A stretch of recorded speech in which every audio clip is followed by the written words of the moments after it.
This is a journey written in the sky. It started slow, like the rising of the sun over the mountains far to the east. I could feel its light on my face even before I saw it. You know, I always wake up facing east. It's just how I roll. No, I don't. I lie. I turned toward the light, stretched out my arms, and let out a big yawn. And then I smiled because I knew what the day would bring. It was going to be a good one. I felt the warmth of the sun on my skin and smelled the sweet flowers growing by the stream nearby. The sky was so blue it hurt my eyes to look at it. So I closed them and listened to the birds singing their happy songs. And that's when I heard a voice. It said, "When the sun walks across the sky, he carries the sacred path with him. Follow his steps and he will lead you home." I opened my eyes and looked around. "Who said that?" I asked. But no one answered. So I just shrugged and got up. You see, I'm a dreamer. I have always been one. Even when I was little, I dreamed about the Chickasaw people and their homeland. Their villages were made of the stars, and their trails were marked by the constellations. Their history was passed down through stories and songs, and every night they followed the sacred path across the sky. Now, the Chickasaw are a Native American tribe who lived in the southeast part of the United States. They were known for their art, their music, and their dances. But most of all, they were known for their bravery and their strength. They fought many battles against other tribes and the U.S. Army, and they never gave up their land without a fight.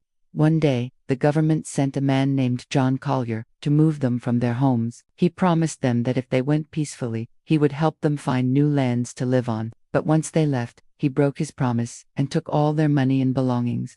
They had no choice but to keep walking until they found somewhere else to settle down. As they traveled, they followed the sun's path across the sky. The sun became their guide and their protector. He gave them strength when they were tired and hope when they were sad. He showed them where to find food and water and kept them safe from harm. The sun was so important to them that they made him a calendar to track his journey. Every morning they would watch him rise in the east, and every evening they would watch him set in the west. And every day they moved one step closer to their new home, and that's what I dream about. Every morning I wake up and watch the sun rise, and every evening I watch him set. And every day I take one step closer to my own personal heaven. But let me tell you something. This isn't just a travel story. It's a spiritual journey. It's about finding your way back to yourself. It's about learning who you are and where you come from. It's about honoring the sun and the earth and the ancestors. It's about living with purpose and integrity. It's about being true to yourself no matter what. So if you ever feel lost or confused or alone, just remember the sun is always there to guide you home. Just follow his path and trust his light. That's all there is to it. So now I'm gonna go watch the sunset. If you want to join me, that would be great. But if you have to stay here, that's okay too. Just promise me you'll follow the sun's path tomorrow and take one step closer to your own personal heaven. Okay, deal. Then go have fun.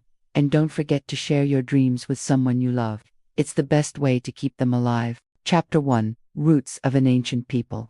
The year is 1720, and the location is the Savannah River near the border of what will one day become South Carolina and Georgia.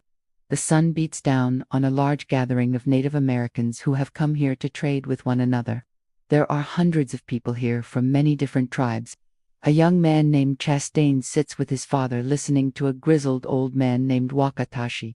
His grandfather was one of the last surviving members of his tribe, and he is now sharing stories about his people's ancient origins. "We were a peaceful people, living among the mounds," he says, gesturing behind him towards a vast complex of earthen pyramids that stretch as far as the eye can see. "For generations, our villages were safe within their protective embrace.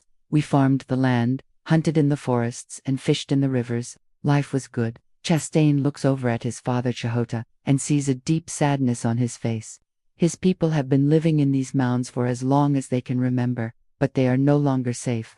In fact, they barely survived an attack by a neighboring tribe just a few months ago. It's obvious to Chastain and many others that they need to leave, but his father is determined to hold on to their ancestral home for as long as possible. Just then, a young woman named Eloan approaches them. She has traveled from a distant village, and she brings with her news that will change everything. "My brothers and sisters," she says, "a great leader has risen among us. He has a vision for our people. He says it is time for us to leave the mounds and find a new home. Cheetah and Wakadashi exchange glances. They both know that this is not an easy decision.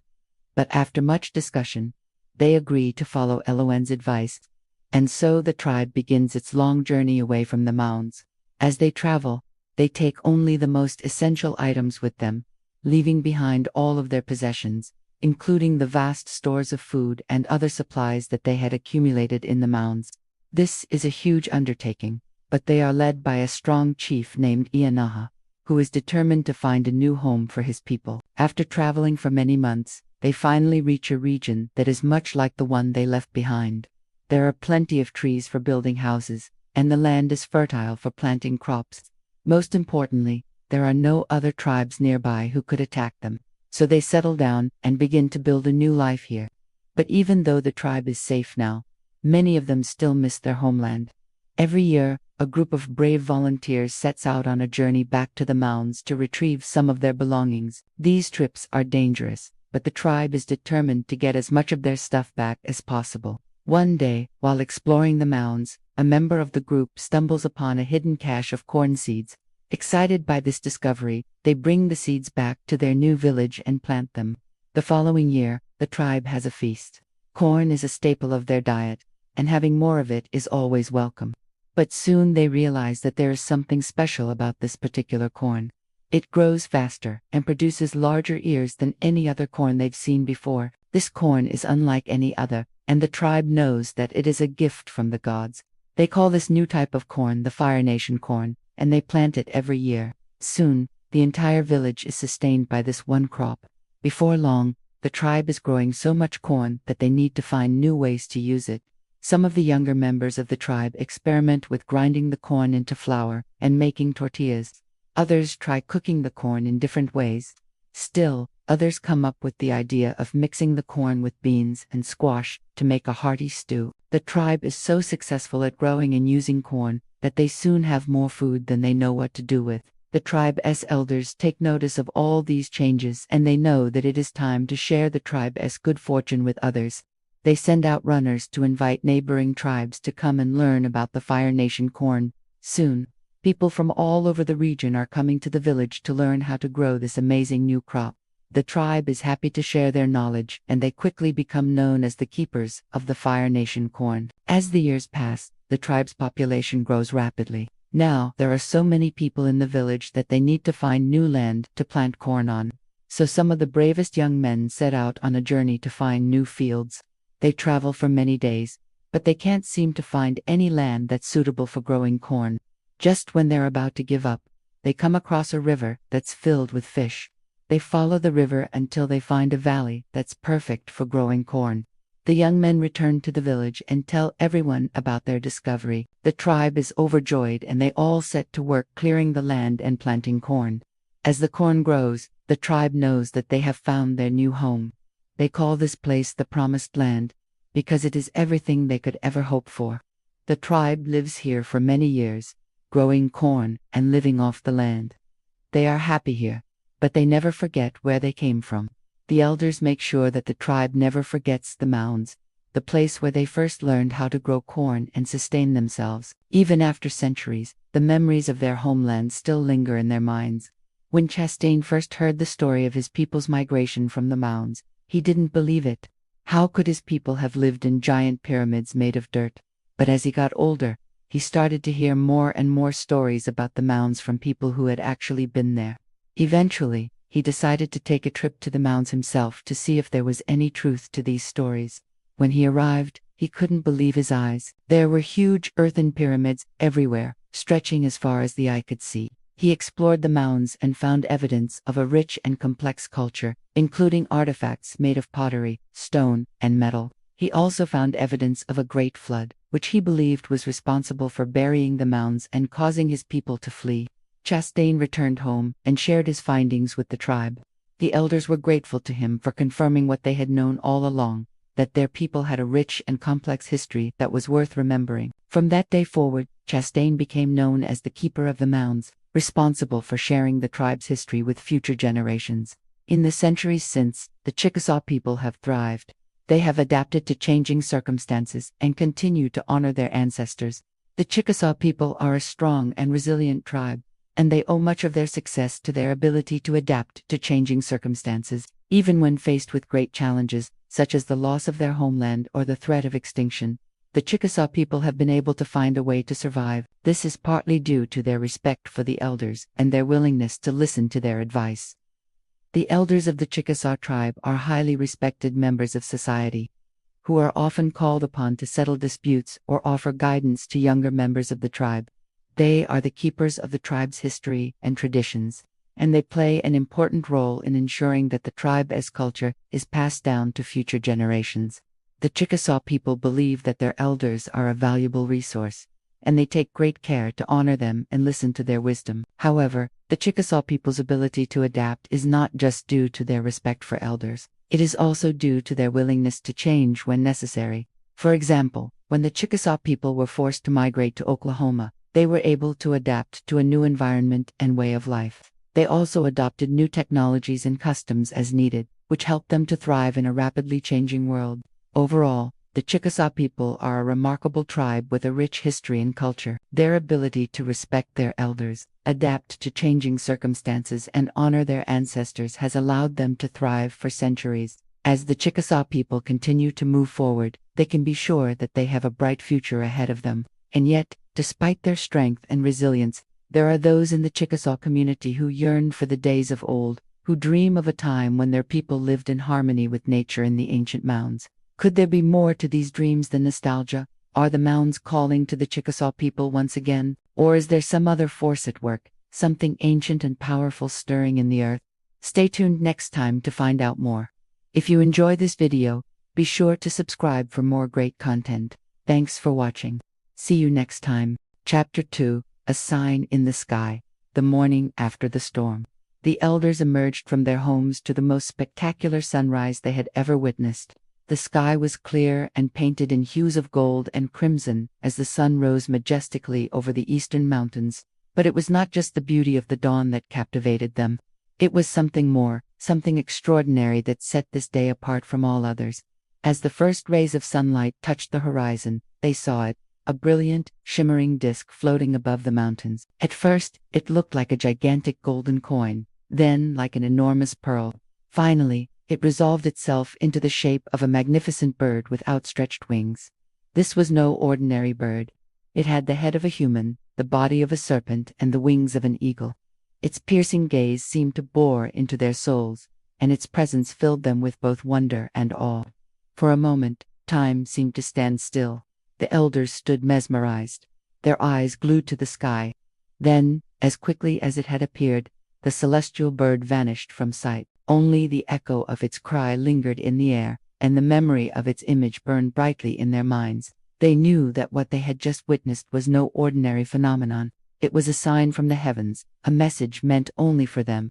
They turned to each other, their faces etched with solemnity, and began to discuss what the omen could possibly mean. One of the elders, a wise woman named Tala, who was known for her deep understanding of ancient lore and prophecies, finally spoke up. Her voice, though old and raspy, rang with conviction.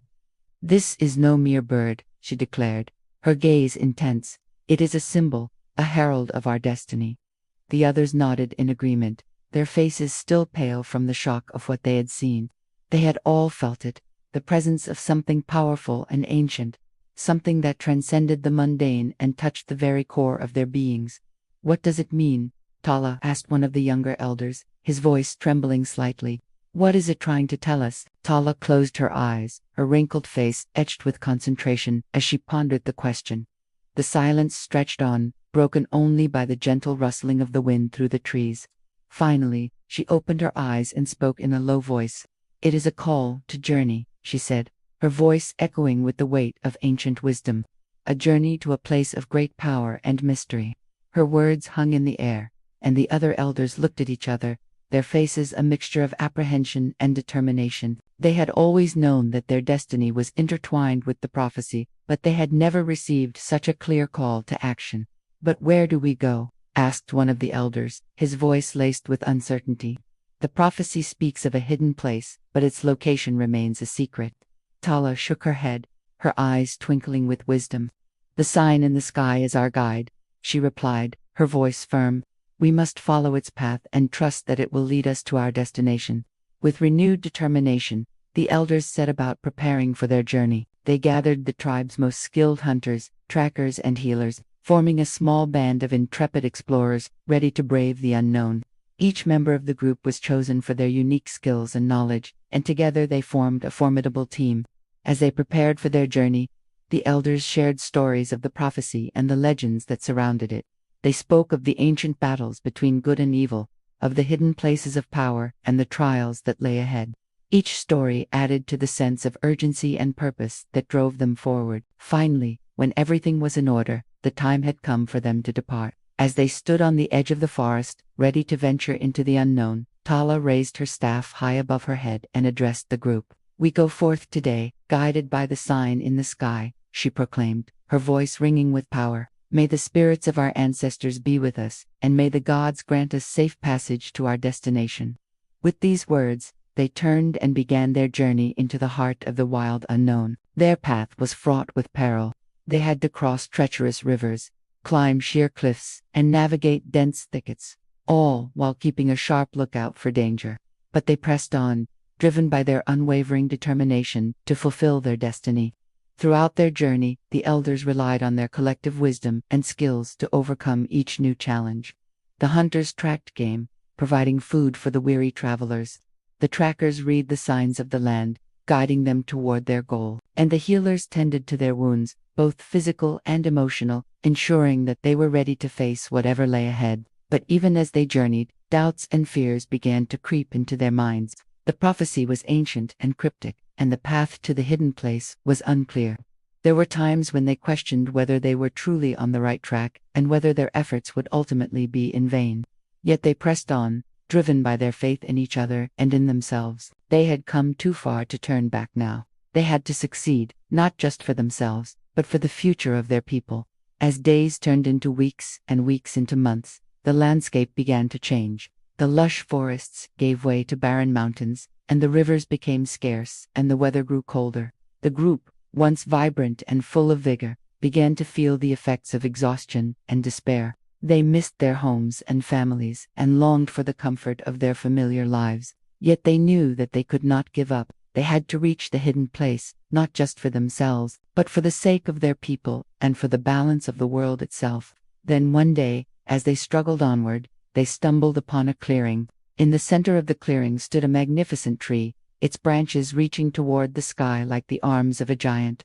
The tree was ancient and gnarled, and its leaves shimmered with an otherworldly glow. As they approached the tree, they felt a surge of energy, and they knew that they had reached their destination. The sign in the sky had led them here, to this place of power and mystery. But what they did not know was that they were being watched. Hidden among the branches of the ancient tree were two figures, their eyes gleaming with malice. The figures emerged from their hiding place, their faces twisted with hate. They were the servants of the Dark Lord, and they had been sent to prevent the elders from fulfilling their destiny. A battle ensued, and the forest echoed with the clash of weapons and the cries of combatants. The servants of the Dark Lord were powerful, but the elders were more determined. They fought with the strength of their convictions, knowing that the fate of the world hung in the balance. In the end, the elders emerged victorious, but not without sacrifice. One of the hunters lay wounded on the ground, his life fading fast. The healers rushed to his side, but there was little they could do. The wound was too deep, the blood too cold. As the dying man looked up at the elders, his eyes filled with sadness and regret. "I am sorry," he whispered, his voice weak and raspy. "I failed my duty." The elders gathered around him, their faces etched with grief and determination. Tala knelt beside the wounded man, her eyes blazing with power. "You have done your duty well," she said, her voice ringing with authority. "And now it is time for you to rest." She placed her hands on the man's chest and began to chant in a low voice. The other elders joined in, and the sound of their voices echoed through the forest. The dying man's eyes fluttered closed, and a peaceful expression spread across his face. With their comrade laid to rest, the elders knew that they had to press on. They had come too far to turn back now.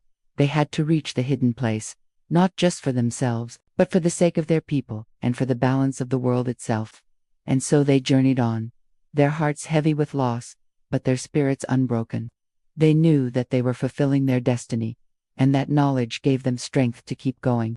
As they walked, they began to notice changes in the landscape. The trees grew taller and thicker, and the air grew heavy with moisture. They knew that they were approaching a place of great power and mystery, and their anticipation grew with every step. Then, suddenly, the trees parted, and they found themselves standing before a magnificent waterfall. The waterfall was huge, and its waters roared as they tumbled down the rocks. But it was not just the size of the waterfall that impressed them. It was also the strange patterns that the water made as it fell. They could see shapes and images that seemed to dance and swirl before their eyes. As they watched, entranced, they realized that they had found the hidden place.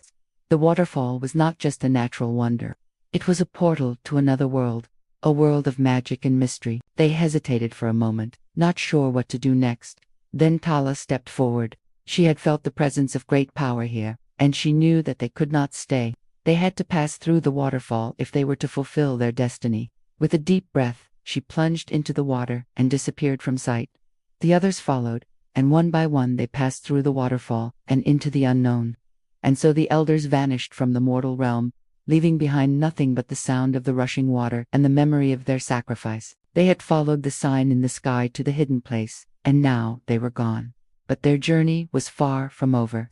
They had entered a world of magic and mystery, and their destiny awaited them on the other side. Little did they know what challenges and adventures lay ahead, what trials they would face, and what secrets they would uncover. One thing was certain, though, their adventure had just begun. To be continued in Chapter 3. The last rays of the afternoon sun filtered through the tops of the trees, painting the forest floor in hues of orange and gold. A gentle breeze rustles the leaves, carrying with it the sweet scent of pine and the distant sound of a babbling brook. It's here in this idyllic setting that our story continues. In the heart of the village, men, women, and children are engaged in a flurry of activity. Their faces, etched with the wisdom of generations past, reflect a solemn determination, for tomorrow is not just another day. Tomorrow they will leave their ancestral lands, bid farewell to the homes that have sheltered them for countless years, and set out on the journey of their lives.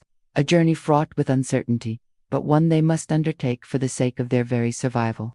With the decision to leave their village and embark on an uncertain future made, the villagers now focused on preparing for their great journey. Their days were filled with a mix of sorrow and determination, as they worked tirelessly to ensure they would depart as smoothly as possible. They crafted tools, preserved food, and gathered sacred items for the journey ahead. Among them was an elderly woman named Talia. Her wrinkled face was a map of her long life, each line increased, telling tales of joy and sorrow, love and loss.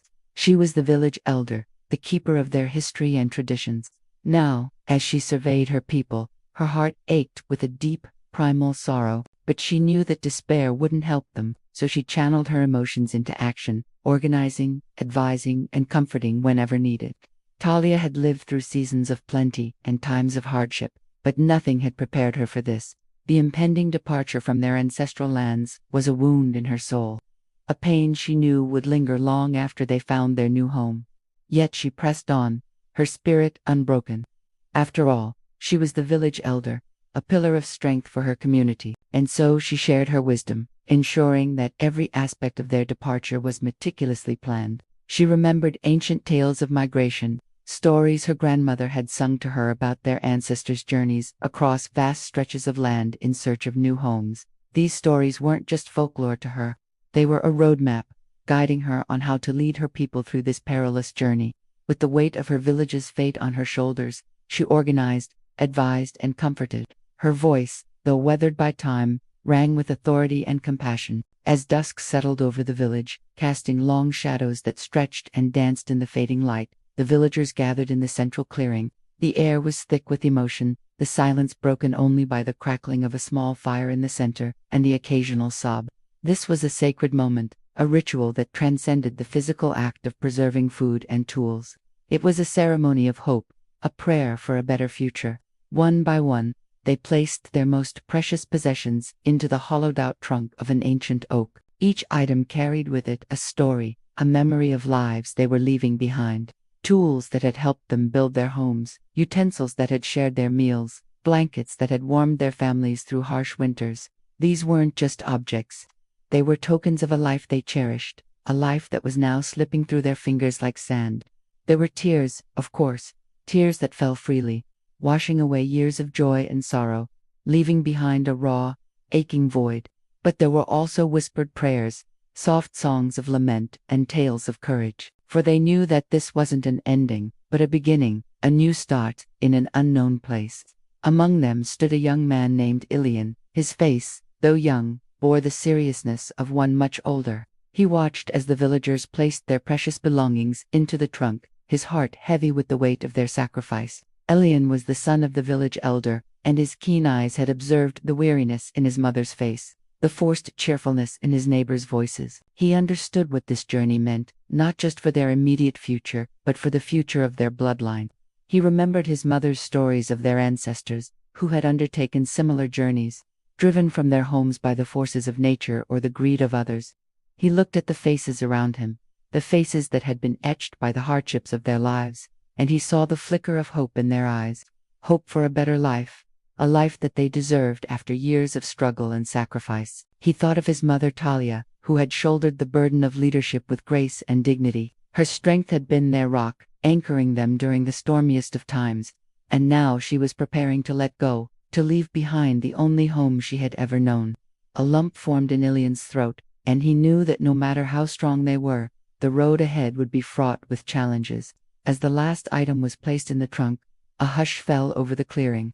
The villagers stood in a circle around the ancient oak, their hands resting lightly on each other's shoulders. In the center, the old woman raised her head, her eyes closed in concentration. She began to chant, her voice echoing with the power of generations past. Her voice rose and fell, weaving tales of bravery, resilience, and hope. The melody, ancient and powerful, resonated with the rhythm of their hearts, reminding them of who they were, where they came from, and the strength that flowed through their veins.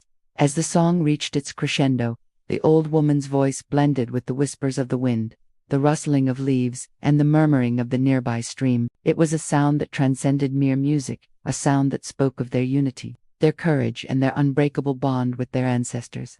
When the final note faded into the stillness of the night, a profound silence fell over the clearing. It was a silence that wasn't empty, but rather pregnant with emotion. A shared grief for what they were leaving behind, but also a cautious optimism for what lay ahead. It was a goodbye laced with sorrow, but also a promise of resilience and a testament to their enduring spirit. As the first rays of sunlight touched the horizon, painting the sky in hues of rose and gold, the villagers stirred from their slumber. The chill of the morning air nipped at their skin, serving as a stark reminder of the journey that lay before them. They rose, their bodies stiff from a night of uneasy rest, their minds grappling with the reality of their fate. One by one, they emerged from their homes, their faces drawn and haggard. The weight of their decision, the choice to leave their ancestral lands, pressed heavily on their hearts. Some avoided their friends' and neighbors' gaze, unable to bear the silent acknowledgement of their shared sorrow. Others clung to each other, finding solace in the warmth of human touch, however fleeting it might be. In the central clearing, the villagers gathered, their steps slow and heavy like the dragging of their feet.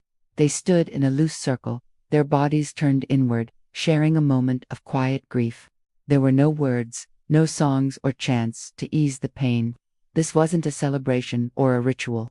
It was a farewell, a somber recognition of their loss. Children clung to their parents' legs, their innocent eyes wide with a fear they couldn't comprehend. The adults, stoic and grim, fought back tears, their hands unconsciously tightening on their children's shoulders. Theirs was a grief born of love, a love for the land that had cradled their ancestors for generations, a love for the homes that had sheltered them, and a love for the lives they were forced to abandon.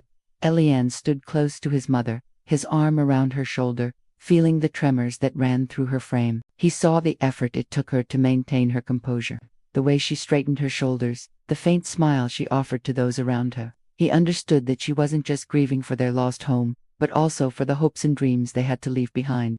In that moment, surrounded by the palpable sorrow of his community, Ilian realized that their strength wasn't just measured in their ability to endure hardship, but also in their capacity for love, for compassion, and for hope.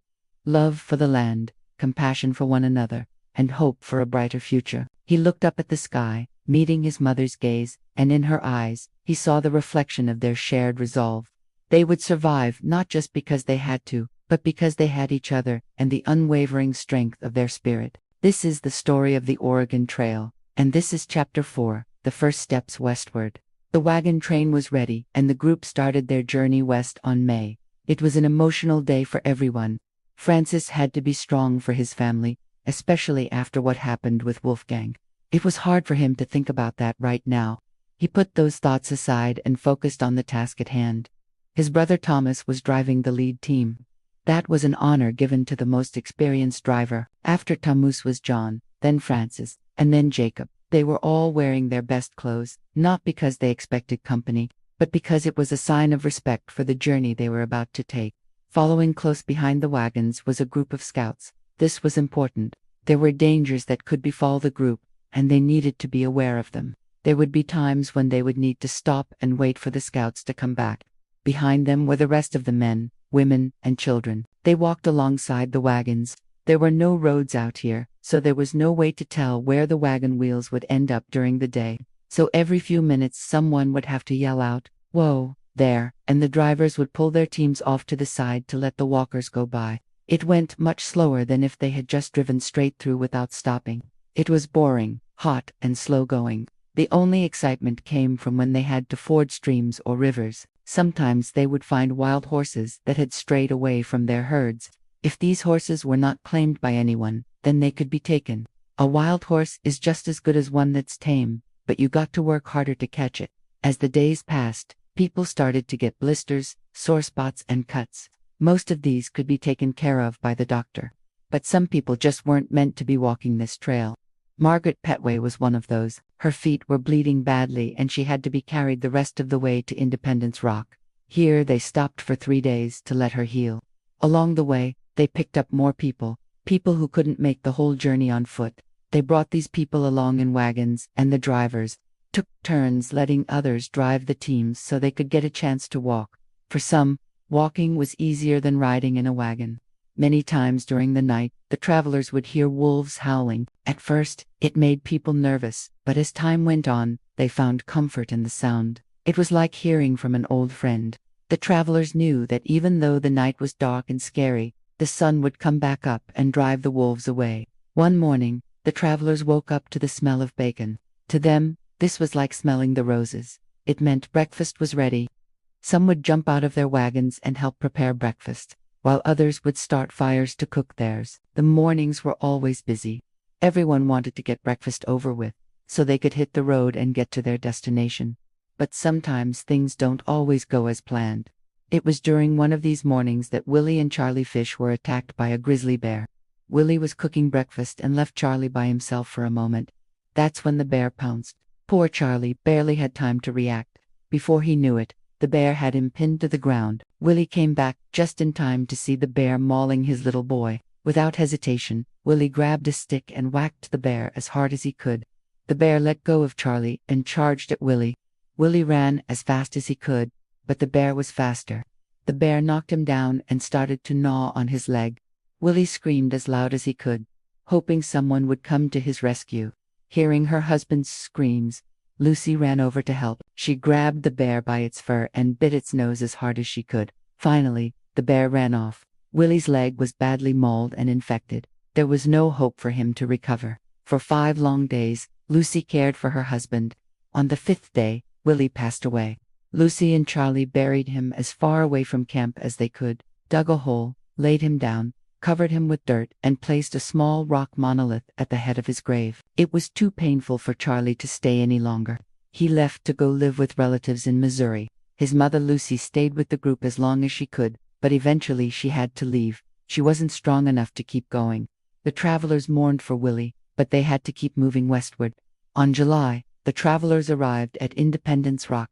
It was a big landmark on the trail. People had been coming here since the 1820s. They would stop and carve their names into the rock to show that they had made it this far.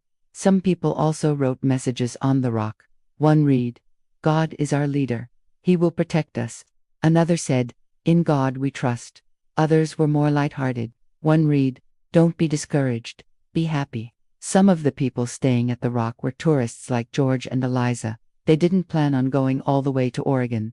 But once they heard that so many pioneers were heading there, they decided to join them. The next day, the travelers continued on their way. They were nearing the halfway point of their journey, and the landscape was starting to change. The trees were getting bigger and thicker. They were going from the flatlands of Missouri into the Rocky Mountains. This part of the journey would be tough on the oxen. The travelers had to get their supplies ready for the rough journey ahead. Soon, the mountains loomed above them. Their wagon train looked tiny at the bottom of the mountain. The travelers were amazed at the size of these mountains. No one had ever seen anything like this before. The last travelers to see something like this were the Native Americans hundreds of years ago. They traveled along the foothills for several days. One evening, the travelers made camp near a stream. That night, a storm rolled in. Heavy rains poured down, and winds blew through the valley. The trees swayed back and forth. The travelers huddled in their wagons trying to stay warm and dry. When the storm finally passed, the river had risen, and the travelers could not continue on. They had to wait several days for the waters to recede. While waiting for the river to go back to its normal level, the travelers told stories around the fire. These stories were often about religious figures. They spoke of faith and miracles that occurred. Some stories made people laugh, and some made them cry. But no matter what the stories were about, they always ended with the phrase, "only in the morning." This meant, no matter how bad things seem tonight, the sun will come up tomorrow, and everything will be better. The travelers repeated this phrase over and over again until they believed it. The phrase became a mantra that helped them cope with the harsh conditions. Finally, the waters receded and the travelers were able to continue their journey. That's the end of Chapter 4. The first steps westward. And that's the end of Part 1. Part 2 will be available soon, but if you want to see the rest of the series early, become a patron on a website. Also, don't forget to leave a comment below to be entered into the drawing to win an Oregon Trail t-shirt. One lucky winner will be selected from each chapter. Last week's winner from Chapter 3 was Shane from Washington. Congratulations, Shane. You can pick any shirt from our store. Thanks to everyone who has become a member. A special shout out to our newest members. We couldn't do this without your support. And thanks to all of you for watching. Goodbye. Chapter 5, Reading the Sun's Path. For thousands of years, people have used the position of the sun to tell the time of day. When the sun is at its highest point in the sky, it's noon. When the sun disappears below the horizon, it's sunset. But how did ancient people know where the sun would rise and set? And how could they use that knowledge to keep time and navigate across continents? Join me as we discover how ancient people read the path of the sun. The first thing you might notice about this image is the Big Dipper. This group of 7 stars forms a large dipper shape and was very important to many cultures. But look at what else is in this picture. Every night the sun sets in the west and rises in the east.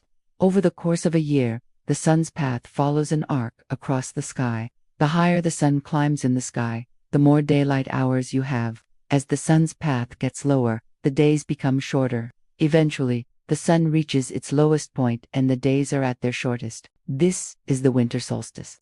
Then, the sun begins to climb higher again, bringing longer days until it reaches its highest point in the sky. This is the summer solstice. The days are at their longest. From here, the sun begins its journey down the western sky until it disappears below the horizon. Each culture had its own name for this time of day. In Japan, they called it Yoroijikun, the time of armor. In Greece, it was Kakadiman, the bad hour.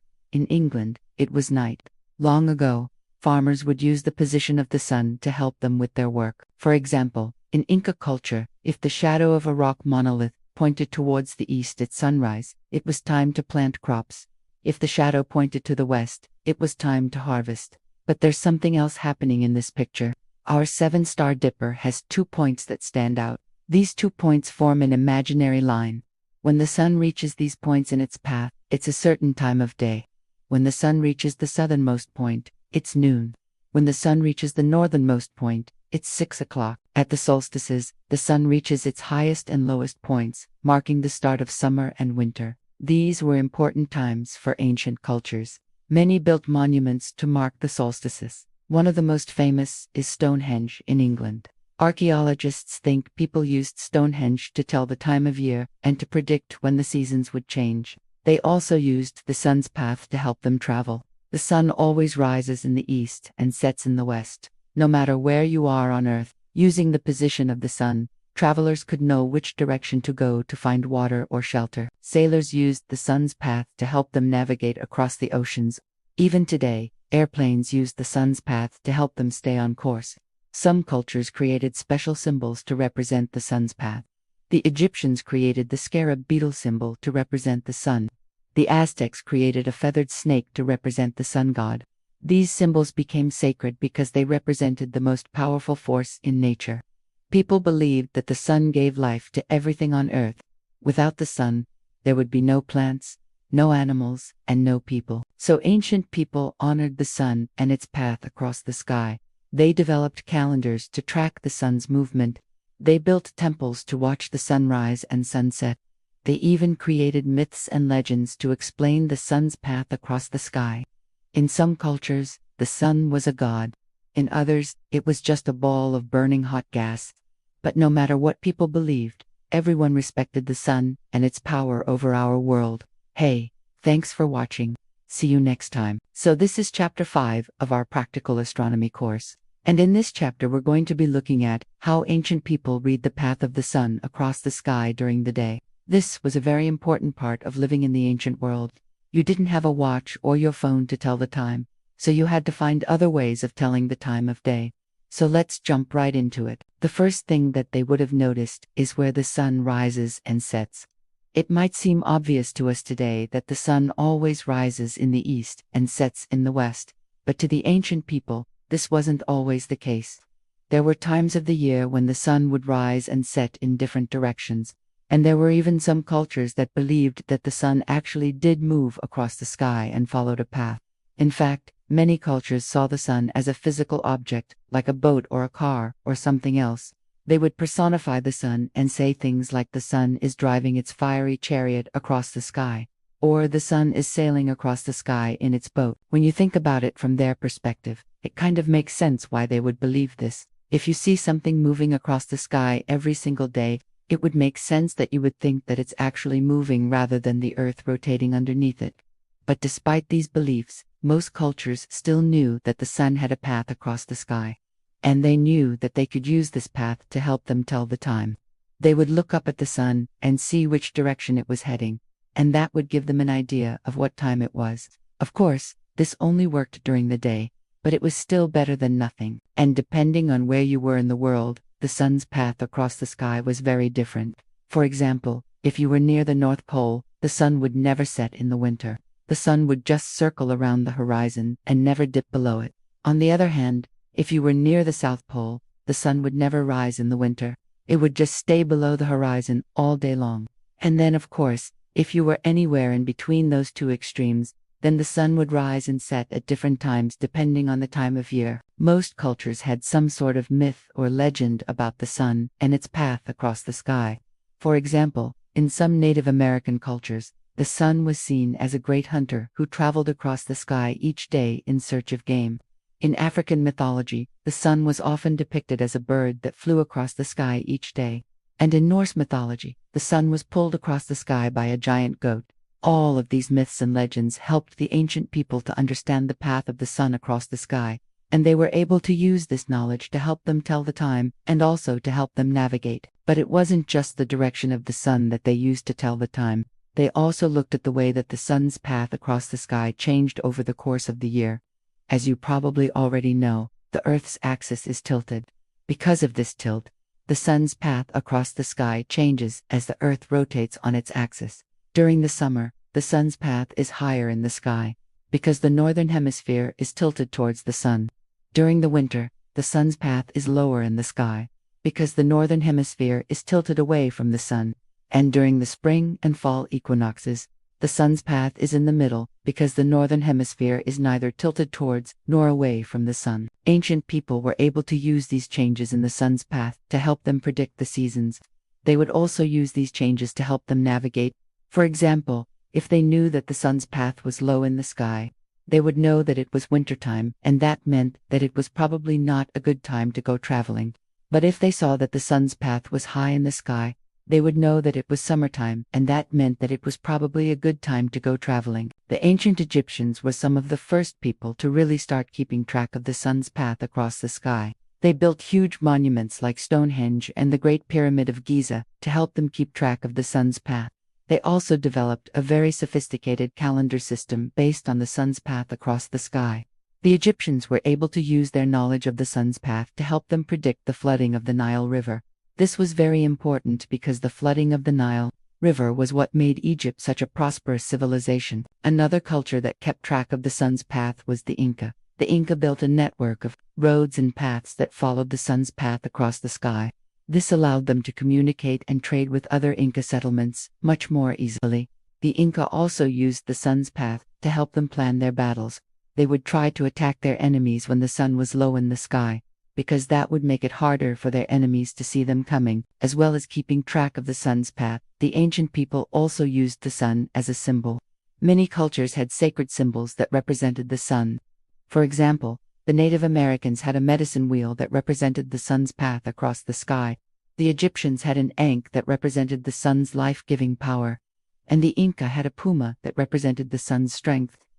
These symbols were used in all aspects of life, from religious ceremonies to everyday objects. The sun was a powerful symbol that represented life, death, and rebirth. It was also a symbol of hope and renewal. The ancient people believed that the sun would bring them good fortune and help them to defeat their enemies. Today, we still use the sun as a symbol. The sun is often used to represent happiness, warmth, and light. We also use the sun as a symbol of power and energy. For example, we get solar power from the sun.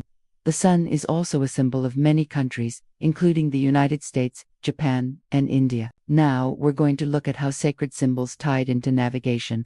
Navigation is the art and science of finding your way around on land or at sea.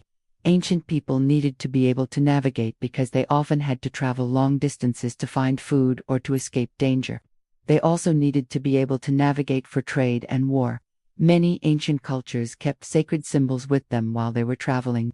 These symbols were often used to protect the travelers or to help them find their way. For example, the ancient Egyptians carried a symbol called an ankh with them on their journeys. The ankh represented the sun and was supposed to bring the travelers good fortune. The Inca carried a symbol called a puma with them when they traveled. The puma was a symbol of strength and was supposed to help the Inca defeat their enemies in battle. Many ancient cultures also had sacred sites that they would visit when they were traveling. These sites often had special significance to the culture and were used for religious ceremonies. For example, the Egyptians would visit the Temple of Karnak when they were in the area.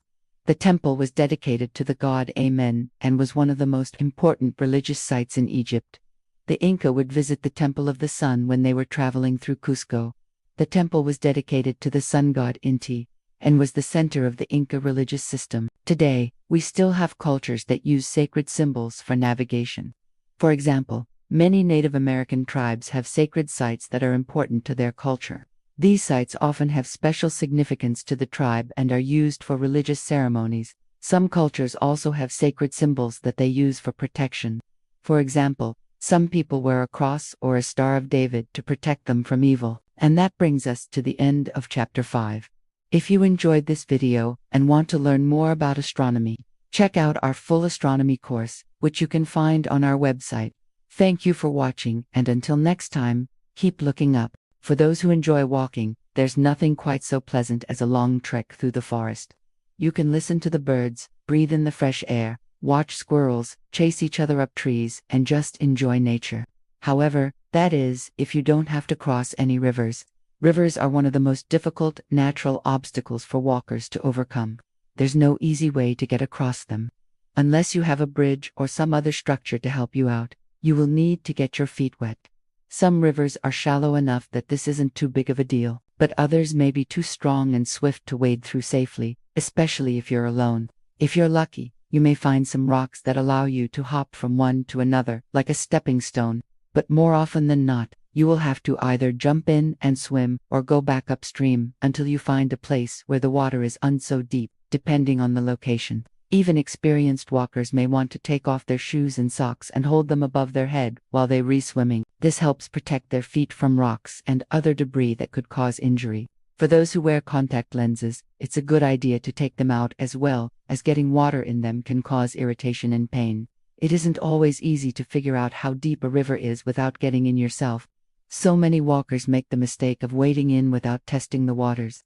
Be sure to use a stick to measure the depth before taking the plunge yourself. And when you do jump in, remember to keep your eyes open for anything that might be floating downstream. Logs and other large objects are the easiest to spot, but be careful with smaller things such as cans or bottles, as these can still hurt if they hit you in the head. The current of a river can also be deceptively strong, even in a very narrow stream. Remember to keep your footing as best you can, because slipping and falling can lead to serious injury.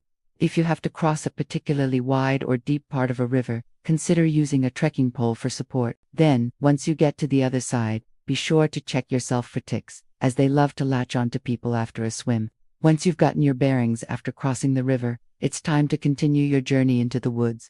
Walking in a forest can be just as dangerous as walking by a river, mainly due to the amount of wildlife that lives there. Although we may think of forests as peaceful and quiet places, they are actually full of all kinds of creatures looking for their next meal. Forests are home to all kinds of animals, some of which can be extremely dangerous. In North America, the main threat is usually bears. These massive creatures are able to move incredibly quickly when they want to and can easily outrun a person over long distances. They have excellent eyesight, hearing, and smell, so it's not hard for them to see and hear you coming long before you see and hear them. This means that if you do encounter a bear, the best thing to do is run away. If you have bear spray, be sure to use it as soon as the animal begins to charge, but otherwise, try to escape into the thickest part of the forest you can. Bears generally avoid humans, so hiding among the trees should be enough to protect you. Just be sure to stay away from berries and other food sources, as this is what attracts them to people in the first place. Although North America is home to the largest land predators on Earth, Europe has its own terrifying beast, the wolf. Wolves typically avoid people, but they can become aggressive if they feel threatened or cornered. If you do encounter a wolf, don't run away, because that will only make them chase you. Instead, stand your ground and make yourself look as big as possible. If you have a backpack, pull it off and hold it in front of you, then slowly and calmly back away. Do not turn your back on the animal, because this will provoke its predatory instincts. It may be helpful to make loud noises while you're doing this, such as clapping your hands or banging two sticks together. But these aren't the only wild animals that can cause trouble. Scorpions, snakes, spiders, and even camels are known to attack unsuspecting hikers. That's why it's important to know the warning signs of an approaching wild animal. Usually they'll give you some indication that they're upset before actually attacking. For example, a snake may rattle its tail or a spider may start to spit venom at you. If you notice these warning signs, back away slowly and calmly. Don't try to run or make sudden movements, as this will only agitate the animal further. In some cases, however, there is no warning and the attack comes completely out of nowhere. That's why it's important to be prepared for anything. If you're carrying a knife or other weapon, now is the time to use it. Otherwise, try to protect your vital organs with your arms and hands. Then try to crawl to safety as quickly as possible. If you do get bitten or stung by a wild animal, it's important to seek medical attention right away. Even if the wound doesn't seem serious at first, it could become infected or lead to other complications down the road. This is especially true for snake bites, which can be poisonous. If possible, try to remember what kind of animal bit you, as this will help doctors determine the best course of treatment. These are just some of the dangers that walkers face in the wilderness. Others include extreme weather conditions, getting lost, and running out of supplies. That's why it's always important to be prepared before heading out on a long hike. Be sure to tell someone where you're going and when you expect to be back. Pack plenty of food and water, and be sure to have a map and compass with you in case you get lost. With a little planning, you can help ensure that your walk through the woods is safe and enjoyable. Even though it may be tempting to ignore the wisdom of the old saying, sometimes it's best to leave well enough alone. If you're not dressed for the weather, walking in the rain or snow can be miserable. Your clothes will get soaked and you'll be cold and wet the entire time. This can lead to hypothermia if it gets bad enough. And if you're not careful, you could even fall and injure yourself on the slippery surfaces. In the summer, the heat can also be a problem.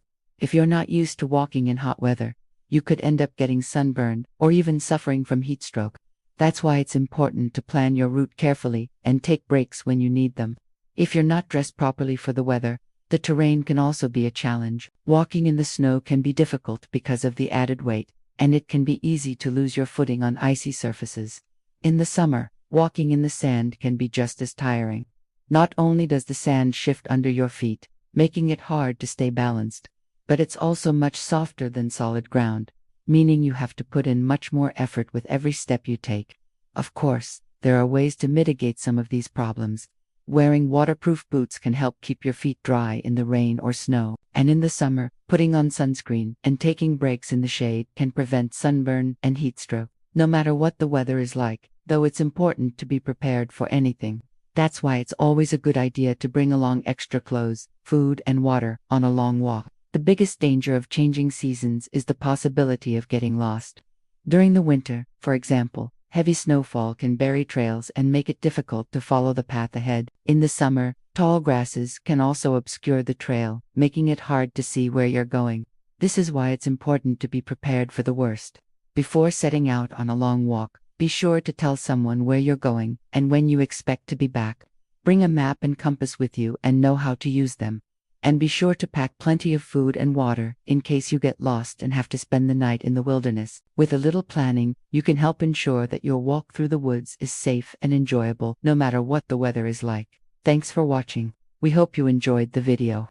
If you liked it, please give it a thumbs up and share it with your friends. And if you haven't already, subscribe and hit the notification bell so you never miss an exciting episode. Chapter 7: Sacred Symbols Along the Way. Thousands of years ago, before there were maps or GPS systems, the world was a mysterious and unknown place. The ancestors used their senses to navigate and survive. They would look for natural formations and patterns in the land, like rivers, mountains, and valleys. They would also look for signs of other animals and use their tracks to help guide them on their way. This is how the ancestors learned to read the signs of the land. And it's this same knowledge that has allowed humans to explore and conquer some of the most inhospitable environments on Earth. When the ancestors traveled, they would often leave markings along the way to help others who might be traveling the same route. They would carve symbols into rocks or trees, or they would make piles of stones. These markings served as a kind of map, showing others the way to go. Sometimes the markings were just a reminder that other humans had been there before them. This was especially important when the travelers were moving through unfamiliar territory. The ancestors would often carve or paint symbols on rocks, trees, or anything else that was large enough to support them. These symbols could represent all kinds of things. Sometimes they were just abstract designs, but often they represented animals, plants, or other aspects of nature. The symbols were often chosen because they had special meaning to the people who carved them. For example, a symbol of a bear might have been carved by a group of hunters who had tracked a bear for days.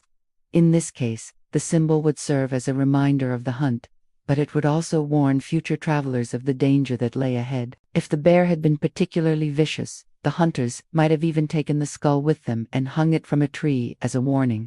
In other cases, the symbols may have been more positive. A group of travelers who had come across a plentiful source of food or water might leave a symbol as a reminder to others. This is probably where our modern-day road signs came from. They are typically placed at intersections or other areas where drivers might need assistance. The signs provide information about the area and can help drivers make informed decisions about their route. Some common examples of road signs include stop signs, yield signs, speed limit signs, and exit signs. Road signs are an important part of the driving experience and can help keep drivers safe and informed. The ancestors didn't always just leave their symbols in the landscape. Sometimes they took pieces of the landscape with them. This is especially true when the travelers were moving through areas without trees or large rocks. When this happened, the travelers would often take small stones or pebbles with them and then arrange them in piles at certain intervals along the route. These piles served as markers to help other travelers stay on course. The piles of stones were often arranged in such a way that they could be seen from a distance. This made it easier for travelers to follow the route, especially if they were walking or riding on horseback. The piles also served as a kind of map, showing travelers the direction they needed to go and how far they had left to travel. There are many different ways to arrange a pile of stones. The ancestors likely used different arrangements to indicate different things. For example, a low, wide pile may have indicated that the travelers were approaching a river or other body of water. A taller pile may have indicated a hill or mountain pass. By using different arrangements of stones, the ancestors were able to communicate a lot of information to other travelers. Stone piles have been found all over the world, from the Arctic Circle to the Sahara Desert. This shows that the practice of using stones as markers was widespread, and that it was used by many different cultures. The ancestors likely learned the practice from each other, as they traded goods and ideas along the trade routes. The ancestors also used their surroundings to communicate with each other. They would often take advantage of natural features in the landscape to create messages. For example, they might carve a symbol into a rock face or arrange stones in a circle around a fire pit. They also may have used natural materials like sticks, leaves, or flowers to create temporary messages. This type of communication was especially useful when the ancestors were traveling through unfamiliar territory, or when they needed to communicate with people who spoke different languages. By using symbols and other visual cues, the ancestors were able to communicate ideas and information without the need for spoken language. This type of communication was not only useful for travelers, but it was also an important part of everyday life for the ancestors. People would often leave messages for each other using natural materials and then check them periodically to see if anyone had responded. This was a way for people to stay in touch with each other while they were out gathering food or traveling between settlements. The ancestors' ability to communicate with each other using their surroundings was an important part of their survival. It allowed them to share information about food sources, potential dangers, and other important information. It also helped them to coordinate activities and plan for the future. Without this ability, the ancestors would have struggled to survive in the challenging environments in which they lived. As we continue to explore the world and learn more about the amazing feats that humans have accomplished, it is important to remember the ingenuity and resourcefulness of the ancestors. Their ability to communicate with each other using their surroundings is a testament to the human spirit of exploration and discovery. For thousands of years, humans have been exploring the world and searching for new ways to understand our place in the universe. In doing so, we have discovered many amazing things, but perhaps none more important than the power of human connection. Connection to each other and to the world around us is what allows us to explore, discover, and create. It is what allows us to survive in even the most challenging environments. So as we continue to explore the world, let us also remember to explore the connections that make us human. When the ancestors traveled, they would often bring back souvenirs from their journeys. These souvenirs were more than just mementos of their travels. They were often reminders of the journey itself. For example, a traveler might bring back a stone from a river they had crossed or a feather from a bird they had seen along the way. These items served as tangible reminders of the journey, helping the traveler remember the challenges they had overcome and the places they had seen. Souvenirs also served as a way to share stories of the journey with others. When a traveler returned to their home village, they would likely be asked to share stories of their travels. Having physical objects from the journey helped the traveler remember and recount their experiences. The souvenirs also served as a way to show off the skills and bravery of the traveler. Many times, the items that made the best souvenirs were those that were difficult to obtain or that required special skills to acquire. For example, a traveler who had successfully hunted a wild animal would likely bring back its fur or its skull as a trophy. Similarly, a traveler who had navigated a dangerous river might bring back a smooth, polished stone from the riverbed. These souvenirs served as a way for the traveler to boast about their skills and bravery to their fellow villagers. The act of collecting souvenirs was an important part of the journey for the ancestors.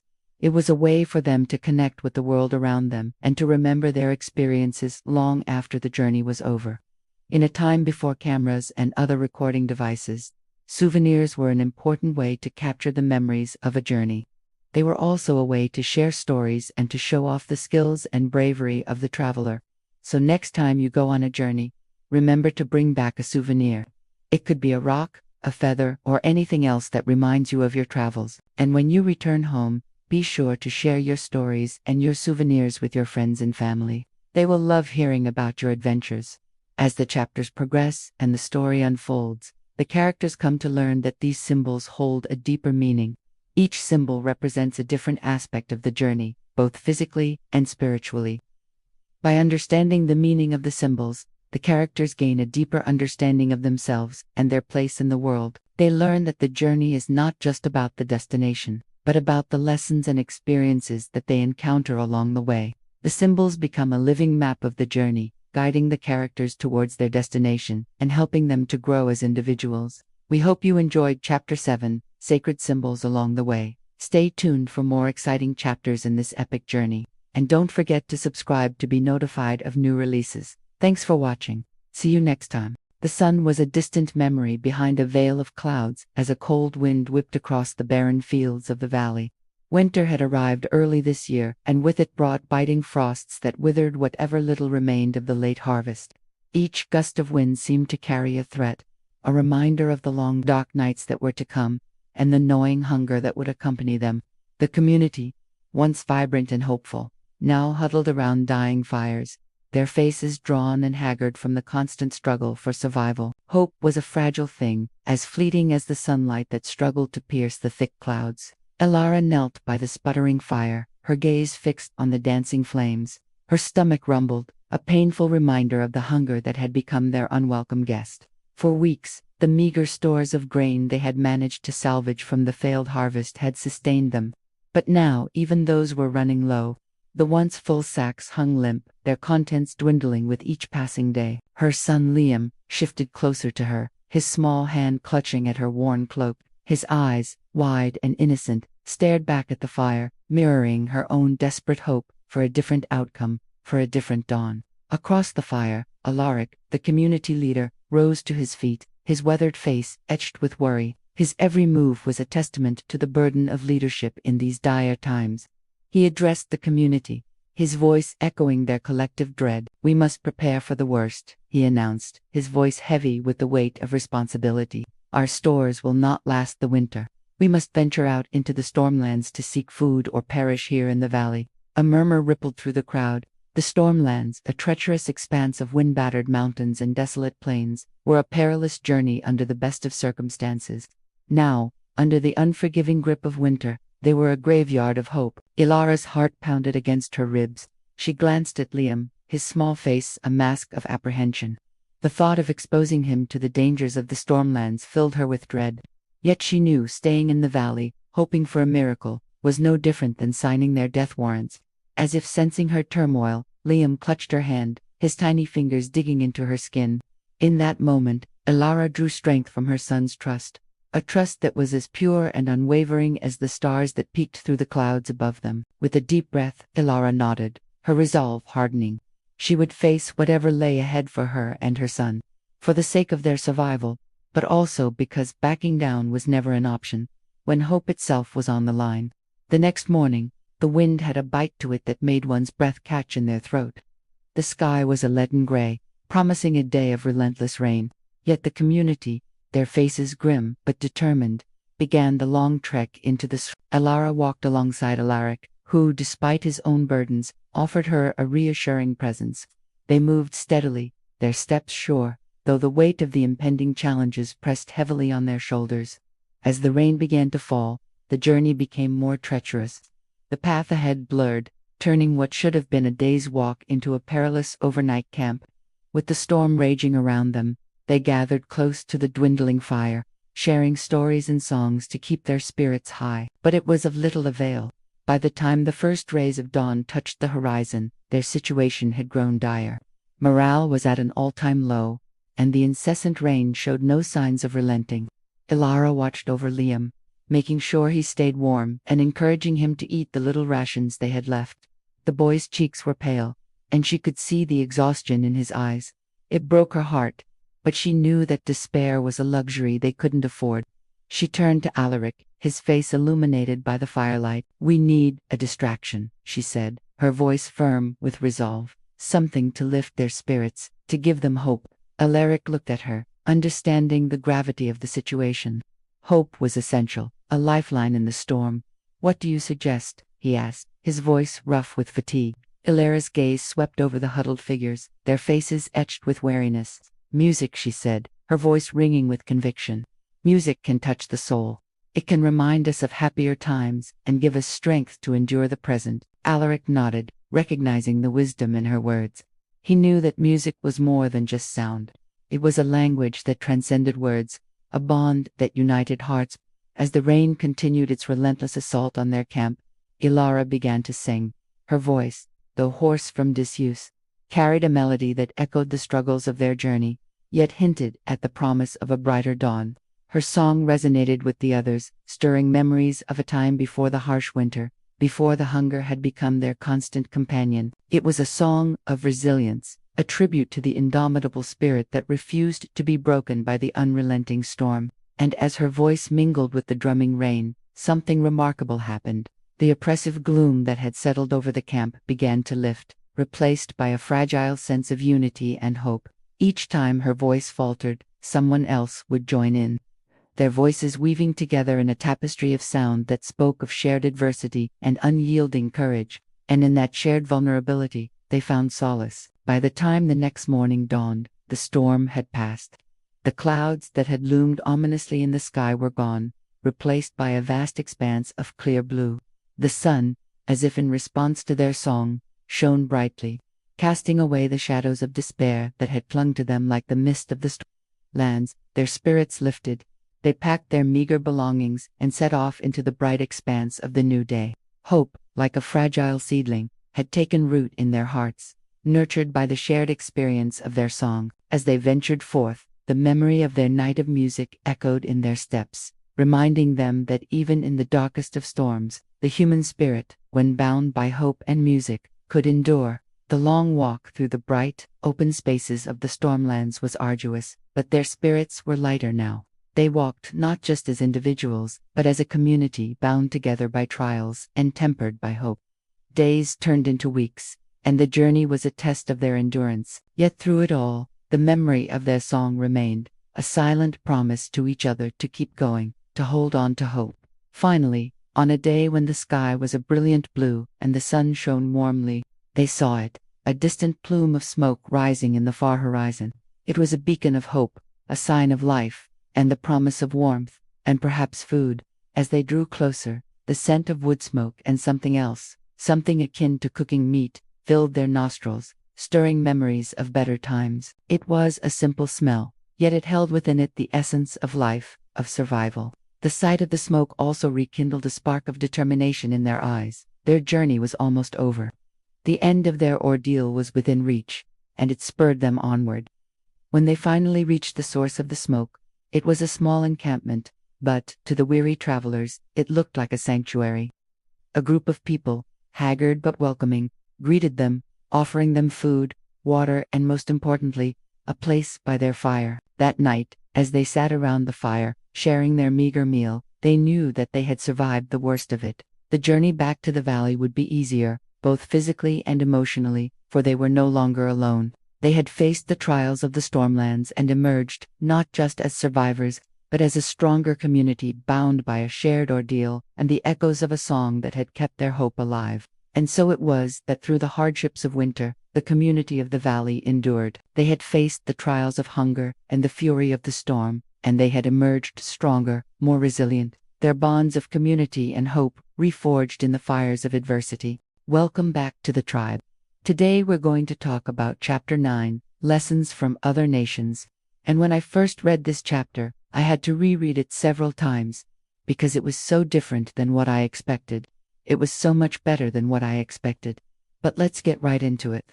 The first lesson is about how the Lakota people encountered another Native American tribe that they had seen before, and the way that they describe it is that they saw them as if through a mist or a haze. And this other group of Native Americans were called the Pawnee, and they say that they were like ghosts.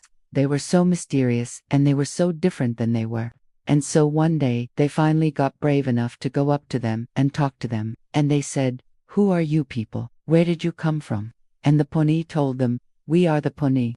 We come from the land of the setting sun, so the Lakota." They thought, wow, these guys really are like ghosts, like they come from the underworld. They come from the land of the dead. But then, after they got over their initial fear, they welcomed the Pawnee into their camp and they shared stories and they exchanged goods, and they learned that even though they were different, they had a lot more in common than they had apart. And the Pawnee taught the Lakota people a lot of new things. They taught them how to make bows and arrows that were stronger and more accurate. And they also taught them how to build canoes that could travel long distances on the rivers.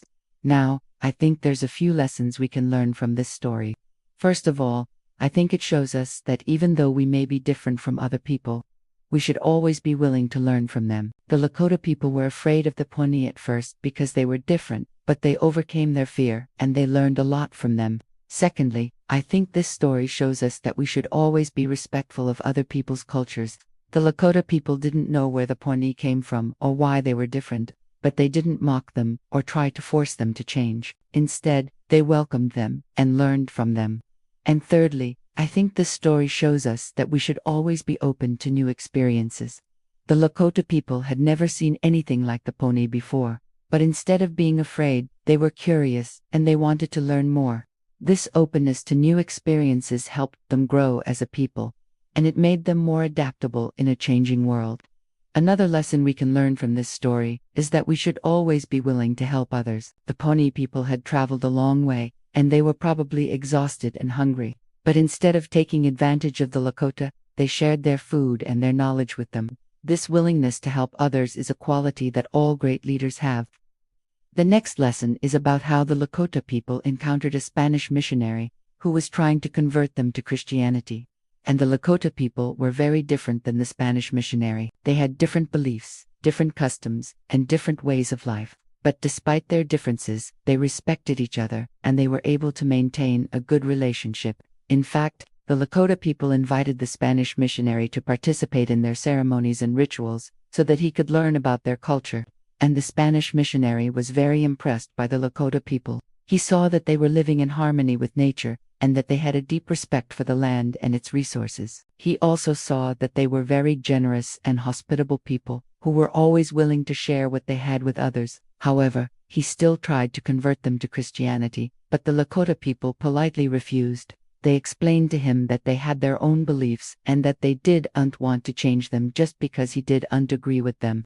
Despite their refusal, the Spanish missionary didn't get angry or resentful. He continued to be friends with the Lakota people, and he even learned some of their language and customs. He stayed with them for many years, and he eventually became known as one of the most tolerant and open-minded missionaries of his time. Now, I think there's several lessons we can learn from this story. First of all, I think it shows us that we should always be respectful of other people's beliefs and customs. Even though the Spanish missionary was a Christian and the Lakota people were Native Americans, they were able to respect each other's differences and maintain a good relationship. Secondly, I think this story shows us that we should always be willing to learn from other people. The Spanish missionary learned a lot from the Lakota people about how to live in harmony with nature and to be more generous and hospitable. And thirdly, I think this story shows us that we should always be tolerant of other people's beliefs. The Spanish missionary could have easily become angry or resentful when the Lakota people refused to convert to Christianity, but instead, he chose to be tolerant and understanding. This tolerance allowed him to maintain a good relationship with the Lakota people and to learn a lot from them. Finally, I think this story shows us that we should always be humble in the face of other people as wisdom. The Spanish missionary was a religious leader, but he was still willing to learn from the Lakota people, who were not considered religious leaders. This humility allowed him to grow as a person and to become a better missionary. The last lesson is about how the Lakota people encountered a group of French traders who were looking for beaver pelts. And the French traders were very interested in the horses that the Lakota people had. They had never seen such beautiful animals before, and they offered to trade many valuable items for just one horse. The Lakota people were very proud of their horses, and they weren't willing to part with them for just any reason. They knew that the horses were an important part of their culture and their way of life, and they had no intention of giving them up just because the French traders wanted them. Despite the refusal, the French traders persisted in their attempts to buy a horse. They offered more and more valuable items, but the Lakota people still refused to sell any of their horses. Finally, the French traders gave up and moved on to other areas where they could buy the goods they needed. Now, I think there's a couple of lessons we can learn from this story. First of all, I think it shows us that we should always be proud of our culture and heritage. The Lakota people were proud of their horses, and they were not willing to give them up just because the French traders wanted them. Secondly, I think this story shows us that we should never give up on what we believe in. The Lakota people never wavered in their belief that their horses were an important part of their culture, and they refused to sell any of them. And thirdly, I think this story shows us that we should always be willing to walk away from a bad deal. The French traders were trying to take advantage of the Lakota people by offering them items that were worth much less than the horses they wanted. But the Lakota people were not willing to accept a bad deal. They knew that their horses were worth more than the items the French traders were offering, and they weren't going to sell them for less. So those are the main lessons I got from chapter 9 of the book. If you have any other lessons or any thoughts, please feel free to comment below. I would love to hear what you have to say. Thank you so much for watching today's video. I hope you enjoyed it. Please like and subscribe so that you don't miss any of our future videos. And have a great day. Chapter 10, The Great Crossing. There are moments in life that stick with you forever. Moments when everything changes. Moments when you grow. Moments when you discover who you truly are. This was one such moment for Harry. He had been walking for days. Really days. No, weeks. He couldn't remember exactly how long. All he knew was that it had been a long time since he left the familiarity of Godric's Hollow, since he'd bid farewell to the only home he'd ever known. He walked along the riverbank, the soft mud squishing between his toes. It had become his favorite sound, the constant squelch of the mud and the lapping of the water against the bank. The river was wide and fast-flowing, and he could hear the rush of the current over the pebbles in its bed. But the bank was soft and the going was easy. The sun beat down on him, warm and encouraging. He felt its energy urging him forward, telling him to keep going just a little longer. In fact, it was the sun that had inspired him to follow this particular stretch of river. In these parts, the trees were thick, and the undergrowth was so dense that the sun never reached the ground. But here, along the river, the tall trunks of the ancient oaks and elms had long ago fallen into the very waters they lined, creating gaps in the foliage overhead through which the sunlight poured. And as soon as he'd seen that light, he'd known he had to follow it. Something about it called to him, something powerful and irresistible.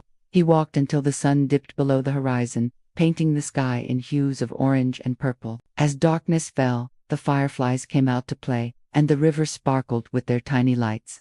He slept that night curled up beneath an oak tree, listening to the soothing sound of the river nearby.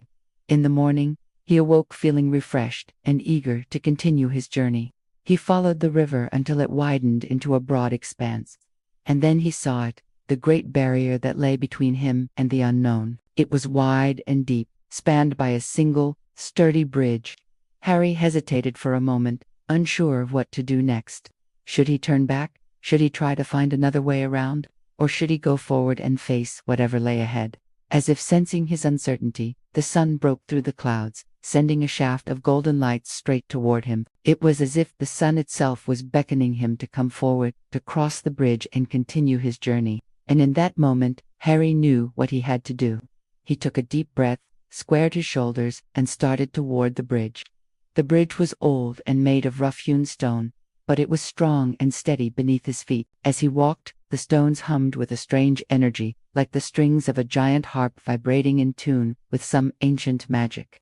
With each step, Harry felt himself changing, growing, becoming stronger. It was as though the bridge itself was imbuing him with its own power, preparing him for whatever lay ahead. When he reached the middle of the bridge, he paused to take in the view. On one side of the river, the land stretched out before him, rolling hills and valleys, fields and forests, all bathed in the warm glow of the afternoon sun. It looked like paradise, like a place where one could live out one's days in peace and harmony with nature. But on the other side, the landscape was darker, the trees more gnarled and twisted, the hills more barren and forbidding. It looked like a place of danger, of hardship, of shadows, and in that moment, Harry understood. The bridge wasn't just a bridge. It wasn't just a means of crossing the river. It was a threshold, a boundary between the old Harry and the new. It was a place where he would leave behind the boy who'd been sheltered and protected in Chickasaw Hollow, and emerge as a young man ready to face the challenges of the world.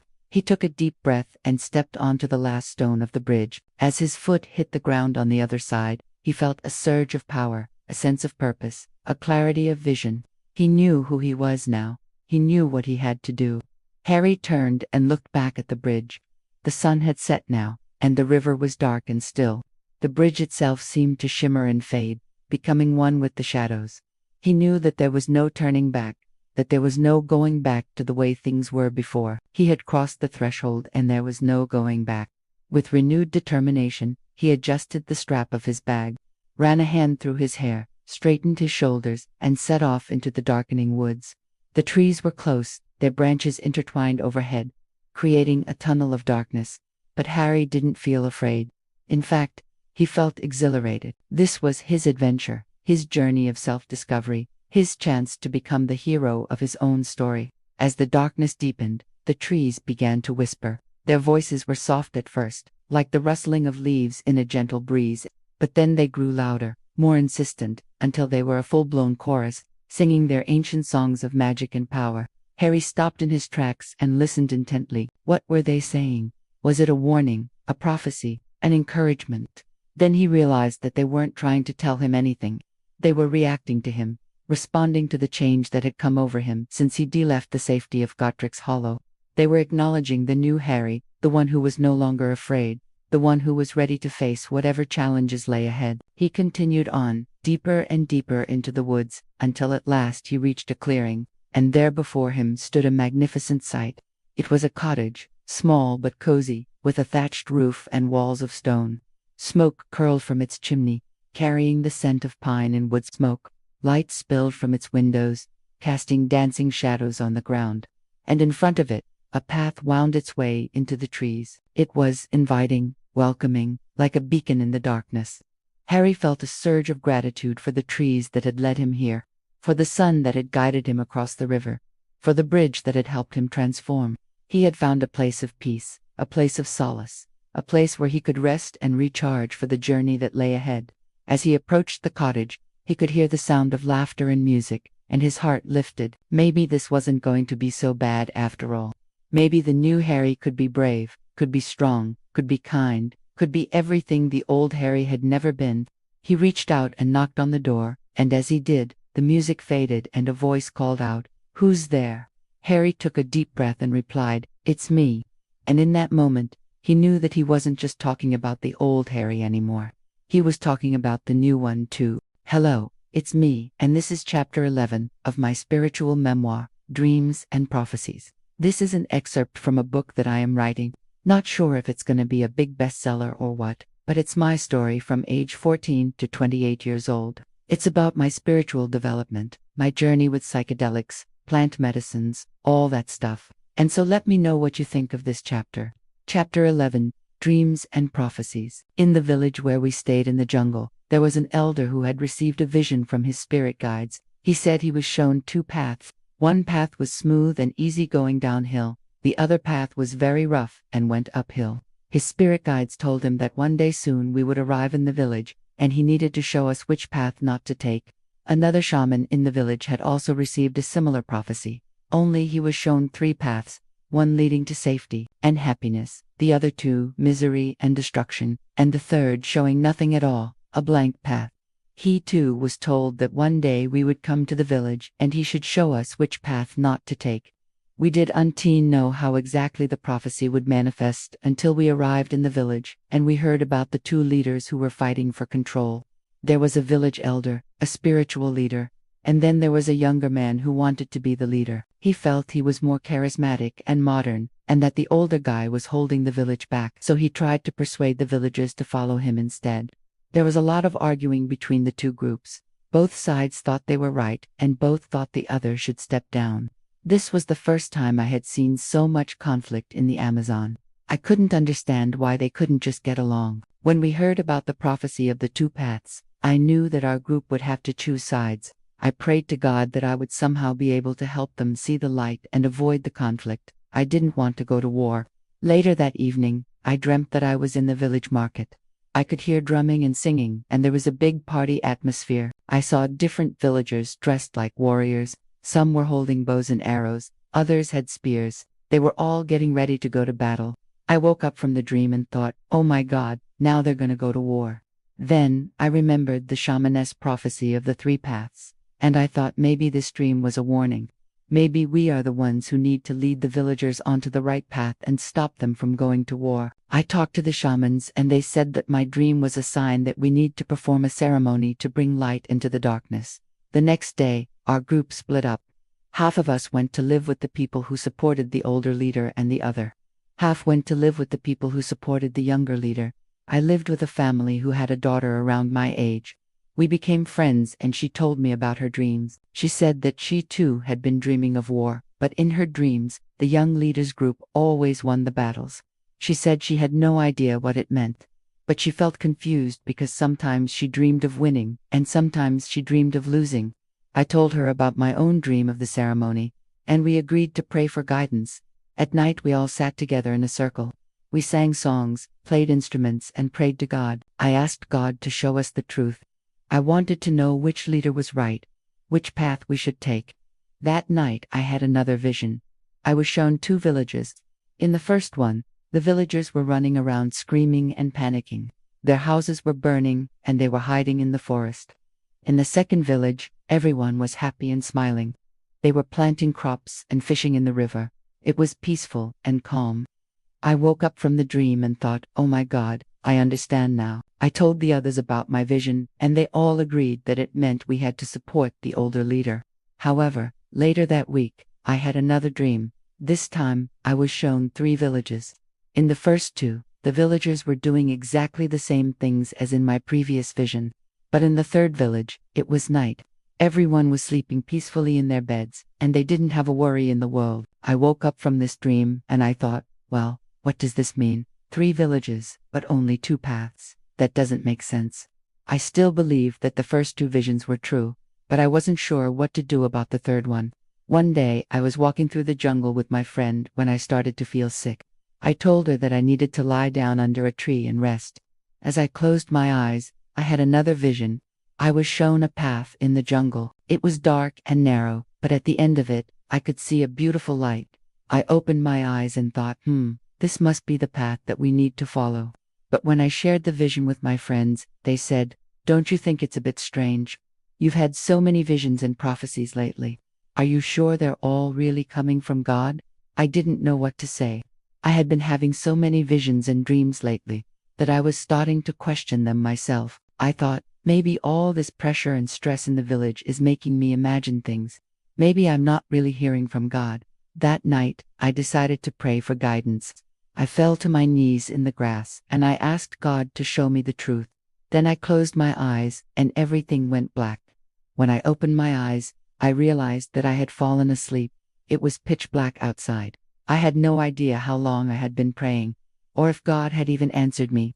I walked back to the house feeling defeated. As I entered the hut, I heard a voice. It said, "Look under your pillow." I thought, what? Who said that?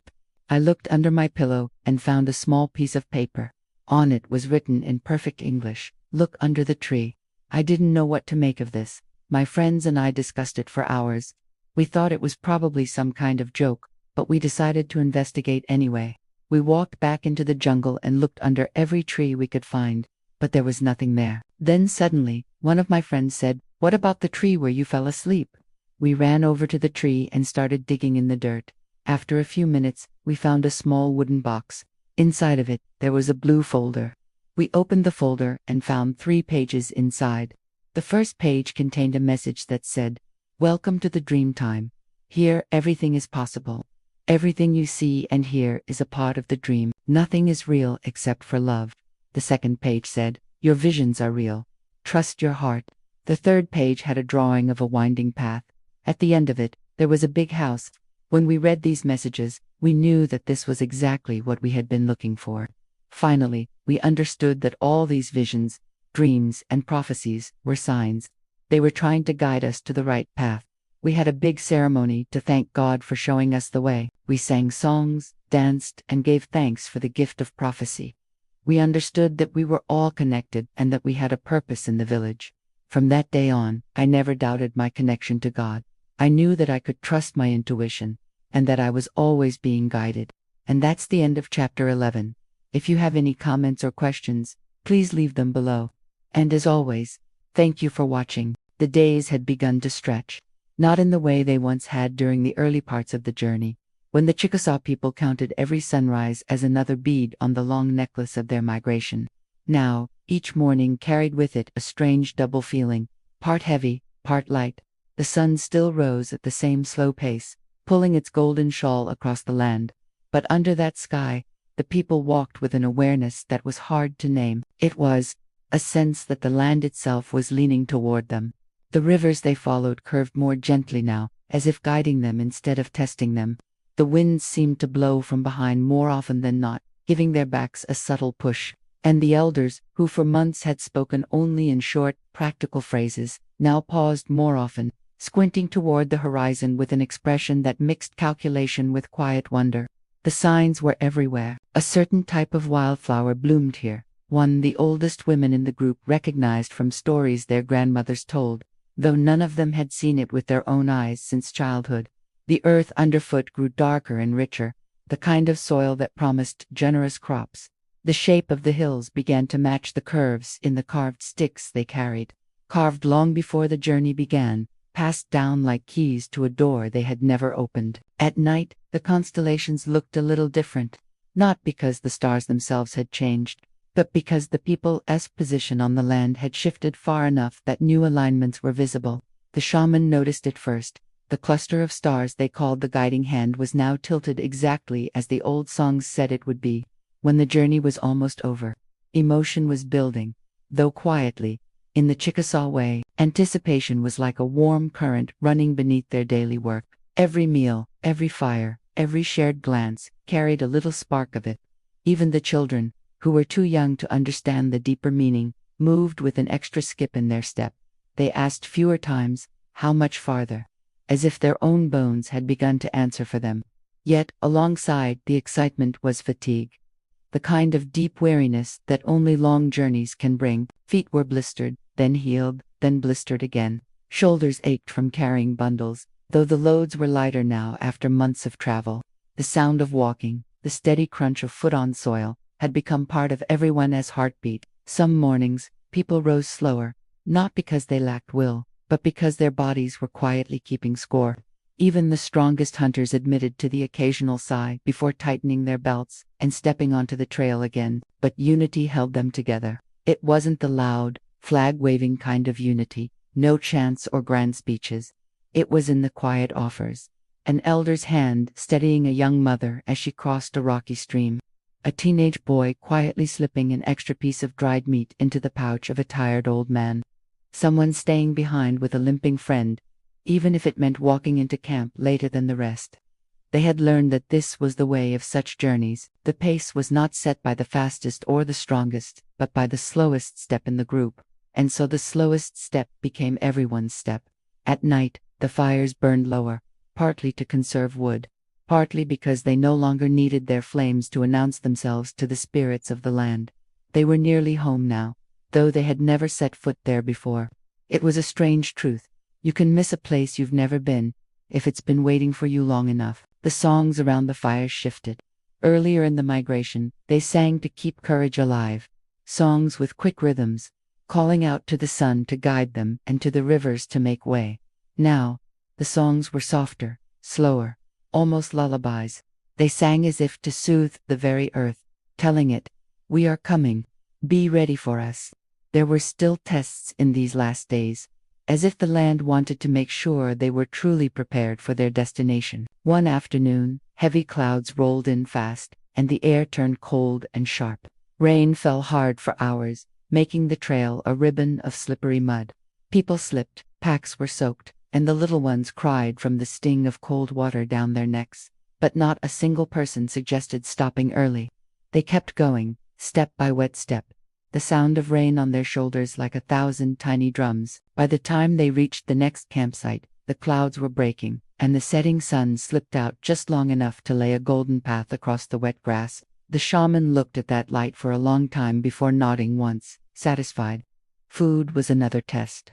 Game was harder to find in this stretch. Deer and rabbits had thinned out, maybe sensing the human trail before them. For a week, they lived mostly on stored corn and beans, sharing carefully measured portions. No one complained. There was an unspoken understanding. This was the last hard stretch before plenty returned. And then there were the dreams. Several people began to dream of the same thing. A wide, open meadow with a river curling through it like a silver snake, and on the far side, a hill crowned with trees. In the dreams, The sun always rose behind that hill, spilling light down its slopes like a waterfall. They spoke of it quietly, not wanting to disturb the mystery, but word spread until everyone had heard it. The elders didn't dismiss it. They simply nodded and said, "We'll know when we see it." The last nights of the journey had a different sound. The usual laughter still came, especially from the children, but it was softer now, less restless. The people were conserving something inside themselves, almost like holding their breath. Every spark from the fire floated upward like a tiny messenger, carrying their hopes into the dark sky. Some people began to prepare gifts, small carvings, woven belts, shells strung together, to leave in the new land as offerings. They wanted the earth to know they had arrived with gratitude, not just need. On the morning that would turn out to be their second to last day, they rose earlier than usual. The air was still, the way it gets before something important happens. The sun climbed slowly, painting the horizon in gentle layers, peach, then gold, then the pale blue of a calm sky. They walked in near silence that day, their footsteps in rhythm like a single heartbeat. By midday, the ground began to rise, and the air smelled faintly sweeter, as if some new kind of grass grew ahead. When they reached the top of that rise, they stopped. There, in the distance, was a wide meadow. A river curled through it, silver in the sunlight, and beyond it, a hill crowned with trees. The sun was setting now, but they could see in their minds what it would look like at dawn, the light pouring down those slopes, just as the dreams had shown. No one spoke for a long time. Even the children were still. It was not the end of walking. There would still be tomorrow, but it was the end of not knowing. That night, the campfire burned a little brighter. Songs were sung, not for courage, but for thanks. Elders told stories of the journey's first days, and even the hardships were remembered with a kind of fondness, as if each difficulty had been a stepping stone placed just right. When sleep finally came, it came easily. They had carried themselves a long way, and the last step would be taken together. Chapter 13. Arrival in the Promised Land. And it came to pass in the 3rd year, for it came to pass that all the children of Israel were mustered by their clans, their fathers' houses, all the men of Israel, and they journeyed from their land in groups, under the banner of their chieftains, with their standards according to the orders of the Lord by the hand of Moses. And there came of the children of Israel, Reuben, Simeon, Levi, Judah, Zebulun, Issachar, Dan, Joseph, Benjamin. All these are the heads of their fathers' houses, the princes of the tribes of Israel. And can you believe this? They came to the mountains of Ephraim and to Shechem. Now, the land that the Lord, the God of their fathers, had shown to Abraham, the same land he had given to Isaac, and he confirmed it to Jacob. And he said to his servants, "This is the land that I will give to you. This land which you are seeing, this is the land that I showed unto your father Abraham, unto Isaac, and unto Jacob." And then it says that the children of Israel journeyed and passed over Jordan. When the captain of the guard and they that were with him passed over, so did all the substance that was theirs, the baggage, the cattle, the sheep, in dry ground. And it came to pass after everything, all the army, the children of Israel, passed over Jordan, that the officers of the host came over after him and spied out the land. And they returned to him, saying, "We have spied out the land in the wilderness, and there is no way before us. But if you are able to get passage through the sea, we may go up by land." But they said, "We cannot go round them by land, because the Lord has sent fiery serpents among them." And all the people gathered against us and went to war with us. Then the officers of the host told him, saying, "We went into the house of the prostitute and brought out the young woman out of her house, and she conceived and bare children, twins, the man and the woman. And we slew the children alive with the sword, but we slew not the woman. We took her alive and made her our wives." And Israel said, "You shall surely put those women to death. You shall kill them. And now, when the cities are made desolate, you are going to take one person only from every city and slay him, saying, 'He is a rebel against the Lord,' for he joined all the cities together, all the cities of the Ammonite plain, and he dwelt in the strong city and rebelled against the Lord. But the men of Israel did not do as Israel commanded them, and they suffered destruction in the wilderness 40 years, even until all the generation that went forth out of Egypt died off. Okay, the children of Israel have left Egypt and they've been wandering in the wilderness. Now, they're coming into a promised land. It's been 40 years. Let's see what happens. So here they are, right? They've arrived at the place where God has promised to give them. This is where Abraham was going to have descendants like the stars of heaven, like the sand on the seashore. And it says that Moses sent to survey the land. Okay, they sent 12 men and they sent the heads of the tribes, right? The leaders, the CEOs of their companies, and they come back with some grapes, right? And they tell everyone, oh my God, the land is good. There's giants in the land, but we can overcome it. It's just so good. Well, everybody believed them but Joshua and Caleb. They said, well, we need to go up immediately and take possession of the land for the Lord our God, for we are able to do it. Well, everyone else said, no, we're going to have to make an alliance with these giants because we are not able to overcome them. But God was not happy about this decision. He was angry at their lack of faith. And so God said to Moses, how long will this people despise me?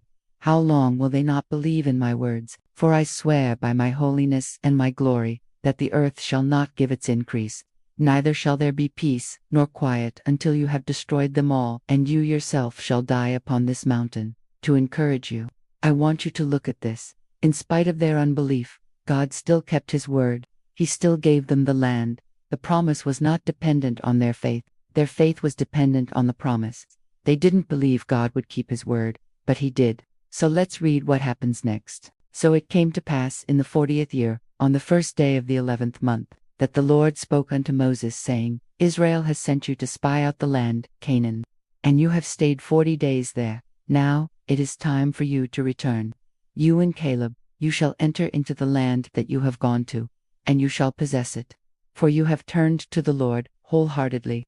Those who are with you, namely Joshua, son of Nun, and certain others, shall also go into it. And yet, for that time, your children, for their sake, I will make it a desolate wilderness for 40 years, for a full number of years, for a full number of days. For 40 years shall they wander in the wilderness, and shall know my judgment, I, the Lord, your God, among all the heathen, unto whom I have sent you. And yet also I, the Lord, your God, will also be with you among the nations, wherever they are gone to, for I have overthrown all before them, even their kings. So Moses, therefore, being dead, there came a new leader and a new captain of the guard. This is the first thing that happened. They got a new leader. They had a new captain of the guard. And then they arrived in the land that God promised to their forefathers. So here they are. They are arriving to their homeland. So what do? The Bible tells us, they sent some spies to go into the land and scout it out, and the spies came back and gave them a report. And the report was very encouraging. The spies told them that the land was indeed flowing with milk and honey, that it was just as God had said. And they said, we can easily conquer this land and take it for ourselves. So when the Israelites heard this, they were very excited and they started to plan how they would attack the Canaanites and take over their land. But as they were making plans, suddenly a thick fog came over the camp. And when the Israelites looked up, they saw the strangest things in the sky. They saw a large boat-like object flying through the air, and behind it were strange symbols and markings. At first, they were afraid, but then something amazing happened. The object landed in front of the camp, and out of it came 2 men dressed in white robes. The 2 men approached the Israelites and told them, do not be afraid, we are here to bring you a message from God. The men told the Israelites that this was their homeland, the land that God had promised to their forefathers. They said that the time had come for them to take possession of the land, and that God was with them and would help them. The men told them to be courageous and not to be afraid of the Canaanites, for God would give them victory. They also told them to remember that God had chosen them and loved them, and that he would never leave them or forsake them. After the 2 men had spoken to the Israelites, they did something amazing. They raised their hands to the sky, and suddenly the fog lifted and the boat-like object flew away. When the Israelites looked up, they saw a large cross shining brightly in the sky, and below the cross were the words, Holy Land, written in Hebrew. Then the 2 men approached the Israelites again and told them that this was a sign from God that they were indeed in the promised land. They said that the cross and the words Holy Land were a confirmation that God had brought them back to their homeland. When the Israelites saw the sign, they fell down on their faces and worshipped God. They knew that this was a miracle, a clear sign from God that they were exactly where he wanted them to be. The men told the Israelites that God wanted them to hold a feast and celebrate their arrival in the promised land. They were to sacrifice animals and give thanks to God for bringing them back to their homeland. They were to spend 3 days eating, drinking, and being merry, celebrating God's goodness and His faithfulness to His promises. So the Israelites did just as they were told. They sacrificed animals and gave thanks to God. They ate, drank, and were merry for 3 days, celebrating God's goodness and His faithfulness to His promises. They knew that they were in the promised land, the land that God had promised to their forefathers. They knew that God was with them and would help them to take possession of the land and drive out the Canaanites. But this is not the end of their story. This is just the beginning. What happens next is even more amazing. So let's stay tuned and find out what happens next. So thank you so much for watching this video. If you enjoyed it, please like, comment, share, and subscribe. It helps us so much and it keeps us going. Okay, until next time, Shalom. Chapter 14, Building a New Life. As the last of the migrants arrived in Oklahoma, the council met together to plan for the future. They needed to establish homes, plant crops, and form new traditions. Some people thought it best to live in tents while others wanted to build houses right away. After much discussion, they decided to do both. Families would set up tents near the river for the summer, and then build sturdy sod houses for the winter. Most of the children were born in tents like this one. When the time came to move into a house, the family would pack up their tent and take it with them. They would use it again when traveling or visiting other families. The first year brought many hardships. There was a terrible storm that washed away the bridges. Then grasshoppers came and ate most of the crops. But the people did not give up. They helped each other through hard times and celebrated together when there was good news. For example, when a baby was born, the whole community would come to help the mother. And when someone died, the entire nation would mourn. Many years passed and the 5 civilized tribes grew. Their villages became crowded because of all the children being born, and because no one had gone out west to make room for themselves. The young people could see that overcrowding was a problem. Some of them began to talk about leaving the reservation. One day, a man named Talahina had a dream. He dreamed of a great flood that would wash away all of the villages and leave only the mountains. He woke up and told his wife that the Great Spirit wanted him to go west to find a new home for the people. Talina took some food and walked out of the village. He walked all day and all night until he saw tall mountains in the distance. He went down into a valley between 2 of the mountains and found a place with running water and lots of trees. He made a fire and spent the night there. When he woke up, he knew this was the place the Great Spirit had shown him in his dream. When Talina returned to the village, he told everyone what he had seen. The people didn't believe him at first, but they agreed to let 20 strong men go with him to look for the new home. After walking for 3 days, they found the valley just as Talahina had described it. This time they stayed 2 nights. On the second evening, a huge thunderstorm rolled in. The men were scared, but they huddled together for warmth and comfort, singing songs of their ancestors. When the sun came up, the sky was clear and a rainbow stretched across the mountains. One of the men took some dirt from the valley and put it in a special pouch. They all put their hands into the pouch and closed their eyes, each taking a handful of dirt to plant in their own yard back home. Then they headed back to the village. Each person who took dirt from the valley planted it in front of their house. From these small handfuls of dirt, corn, squash, beans, and tobacco sprouted. Everyone rejoiced. They knew this was a sign from the Great Spirit that they should move west. The next spring, the people packed up their belongings and moved to the new valley. They named it the homeland. They built new houses, planted crops, and raised their children. They were so happy to be living in a place where there was plenty of room for everyone. Now, even though the people had a new home, they never forgot the homeland. They honored their journey through oral history and song. And this is how the story goes. We left our homelands and traveled far and wide, singing all the time to keep our spirits high. We walked through lands of sand and rocks and dust, with hope in our hearts and faith in our trust. We followed the trail where the buffalo had trod, led by our ancestors, our spirits in God. We sang of the journey, the long and the hard, of the trails we had walked and the dreams that we shared. And when we reached the promised land, so green and so fair, we sang of the mountains and valleys with joy beyond compare. For in our songs we kept our history alive, of the struggles and triumphs, the tears and the strive. So let our songs echo through the years, a testament to our strength, our laughter and our cheers. For we are the children of the trail, with voices that soar and spirits that prevail.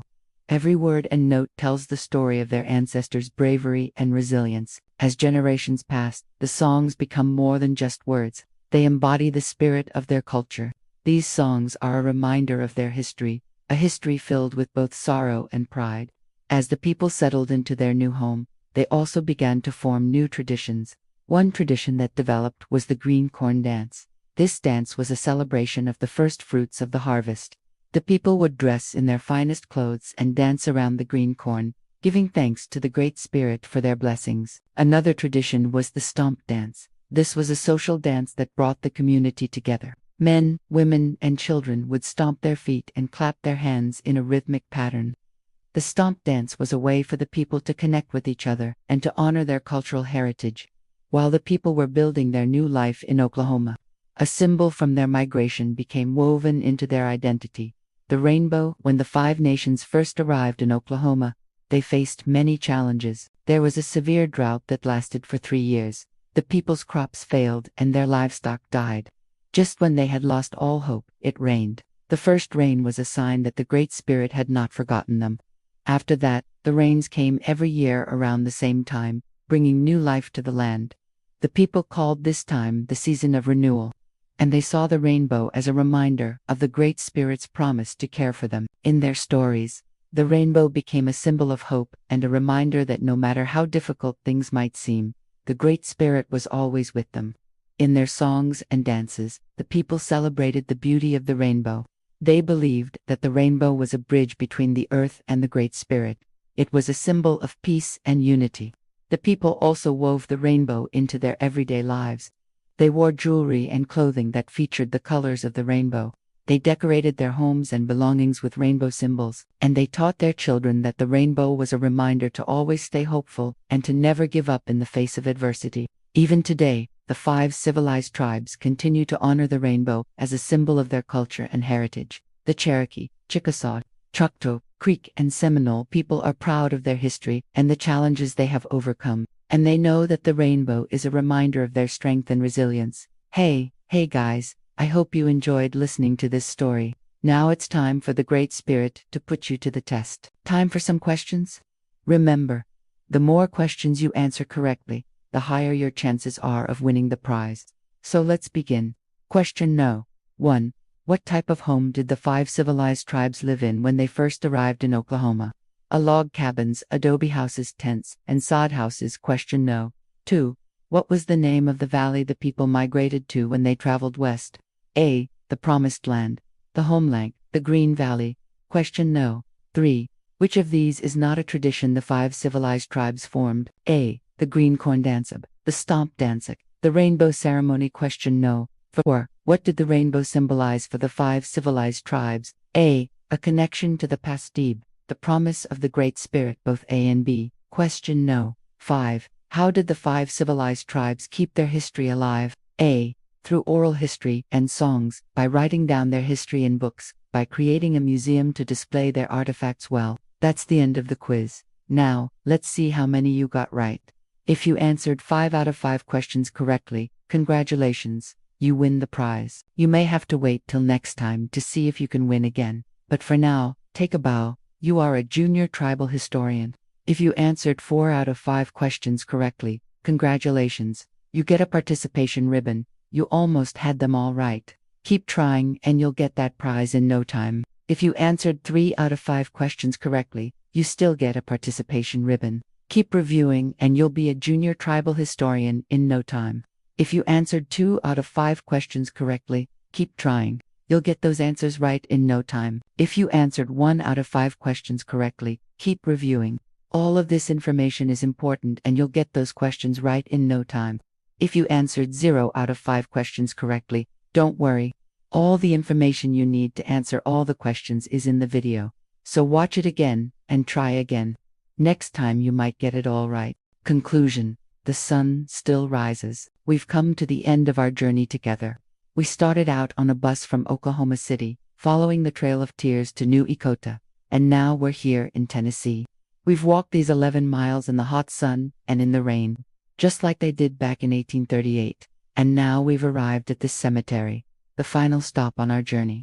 As we walk down this hill into the valley, it feels good to get out of the sun. The trees are thicker here, and it's cooler in the shade. But there's a sadness that's settled over me. It's not the kind of sadness that comes from being tired or sore. It's something different. This is the end of our journey. We won't be walking anymore. There's nowhere else to go. We've reached the last stop. I don't want to get too maudlin about it, but I feel a bit like crying. When you get to the end of a journey, whether it's a physical journey like this one, or whether it's a journey in life, there's always this moment where you have to reflect on what it all meant, where you have to try to put some kind of meaning on all the things you experienced along the way. And I think the best way to do that for this particular journey is to follow the sun. The sun was our guide for 185 miles. We followed its path across the sky each day, setting up camp when it got dark, and getting up before it got light so we could start our walk early. The sun doesn't care about the troubles of man. It rises and sets whether we're here to watch or not. It gives us light and warmth without asking any questions, without making demands. It just does its thing. In a way, that's a kind of freedom. It's a freedom that comes from doing what you were made to do without worrying about what anyone else thinks. The sun doesn't worry about what anyone else thinks. It just shines. And in that, it's an example to us. Maybe that's the meaning of this trail. Maybe it's not about what happened here in 1838, or even what happened to me specifically on this trip. Maybe it's about learning how to live. Maybe it's about being more like the sun. The sun is patient. It endures. It doesn't ask for anything, yet it nourishes all life. Maybe that's what we should strive to be. More patient, more enduring, less needy, more giving. But the sun isn't only a teacher. It's also a witness. It saw what happened here in 1838. The forced removal of the eastern band of Cherokee people from their ancestral lands. It saw them march across the continent, thousands of miles away from here, to Oklahoma. It saw them bury their dead along the way, and it saw them keep going, even when everything in them wanted to stop. The sun witnessed their sorrow and their strength. It saw their tears in the morning and their courage when the day was done, and it kept shining. It didn't turn away in shame or anger or fear. It just kept shining. Well, we may not have been here in 1838, but the sun's been here every day since it happened, and it will be here tomorrow and the next day, and for many years after that, just as it has been for millions of days before that. It will keep rising and setting over this cemetery, over these graves, until time itself is done. And that thought is both comforting and terrifying.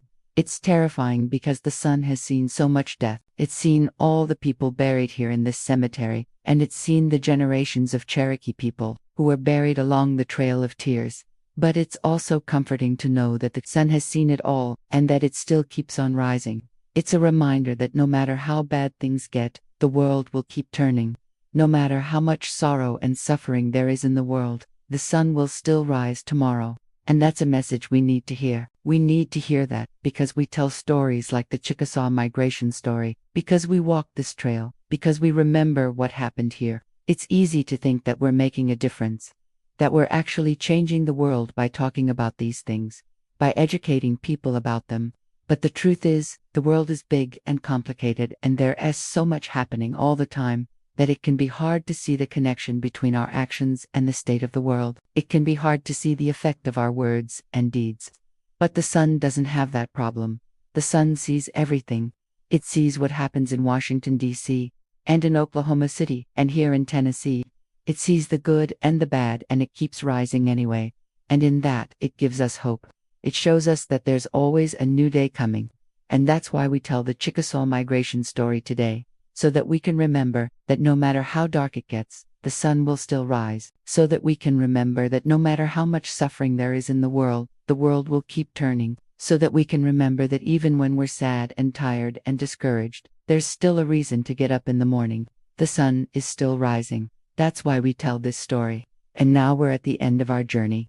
We followed the sun all the way from Oklahoma City to here, and now we have to say goodbye to it. We have to turn away from it and walk into the darkness of this valley. We're not afraid because we know the sun will rise again tomorrow. We know that even if we can't see it, it's still there. And we know that its light will reach down into this valley and touch us even in the darkness. When we started this journey, there were 47 of us, but now there are only 20 of us left. Some of our number have gone ahead. They've gone to be with their ancestors, to join the tribe of those who have passed on. But they're not gone. They're here with us in the stories they've told around the campfire each night. They're here with us in the songs we've sung. They're here with us, in the memories we've shared. Some of us started this journey walking, but then had to ride the bus. Our bodies may be here, but our spirits have flown ahead to the spirit world. They're running through the forest, free and light and swift. Their bodies may be here, but their spirits are soaring. Some of us will never walk again. Some of us will never see the sun rise again. Our bodies are weary, and our spirits are heavy, but we don't have to worry about tomorrow. The sun will rise for those who can't see it. The sun will warm those who can't feel its light. The sun will shine for those who can't see the sky. Now we make our final camp beside the river, beneath the shade of the trees. Let the river carry our sorrows downstream. Let it carry them away from us so that we can rest. We've walked a long road, and now it's time to sleep. We've walked a long road, and now it's time for the sun to shine on our faces one last time before we close our eyes. Our journey is done. The trail is over. The sun dips below the horizon, leaving us in darkness. The shadows grow long, and the fireflies begin to glow. The crickets chirp their evening song, and the whippoorwills call back and forth to each other in the trees. The stars start to appear one by one in the darkening sky. Soon the Milky Way will stretch across the heavens like a river of light. Now we lie down on the soft earth, wrapped in the quiet of the night. The only sounds are the crickets and the whippoorwills, and the rushing of the nearby river. Close your eyes and listen to the sound of the river. Let its music soothe you. Let its rhythm lull you to sleep. Rest now, weary traveler. You've walked a long road, but your journey is done. The trail is over. The sun still rises. This is the end of our journey, but the story will go on being told. The sun will keep rising and setting over this cemetery. Generations of schoolchildren will come to this place to learn about what happened here. And each time the story is told, it will be a little different. Each time the story is told, it will be a little more real. And that's a good thing. That's how stories work. That's how memory works. The sun will keep rising and the story will keep being told. And as long as that happens, we will keep remembering. And that, my friends, is a good thing. The sun will keep rising and the story will keep being told. And that means the journey never really ends.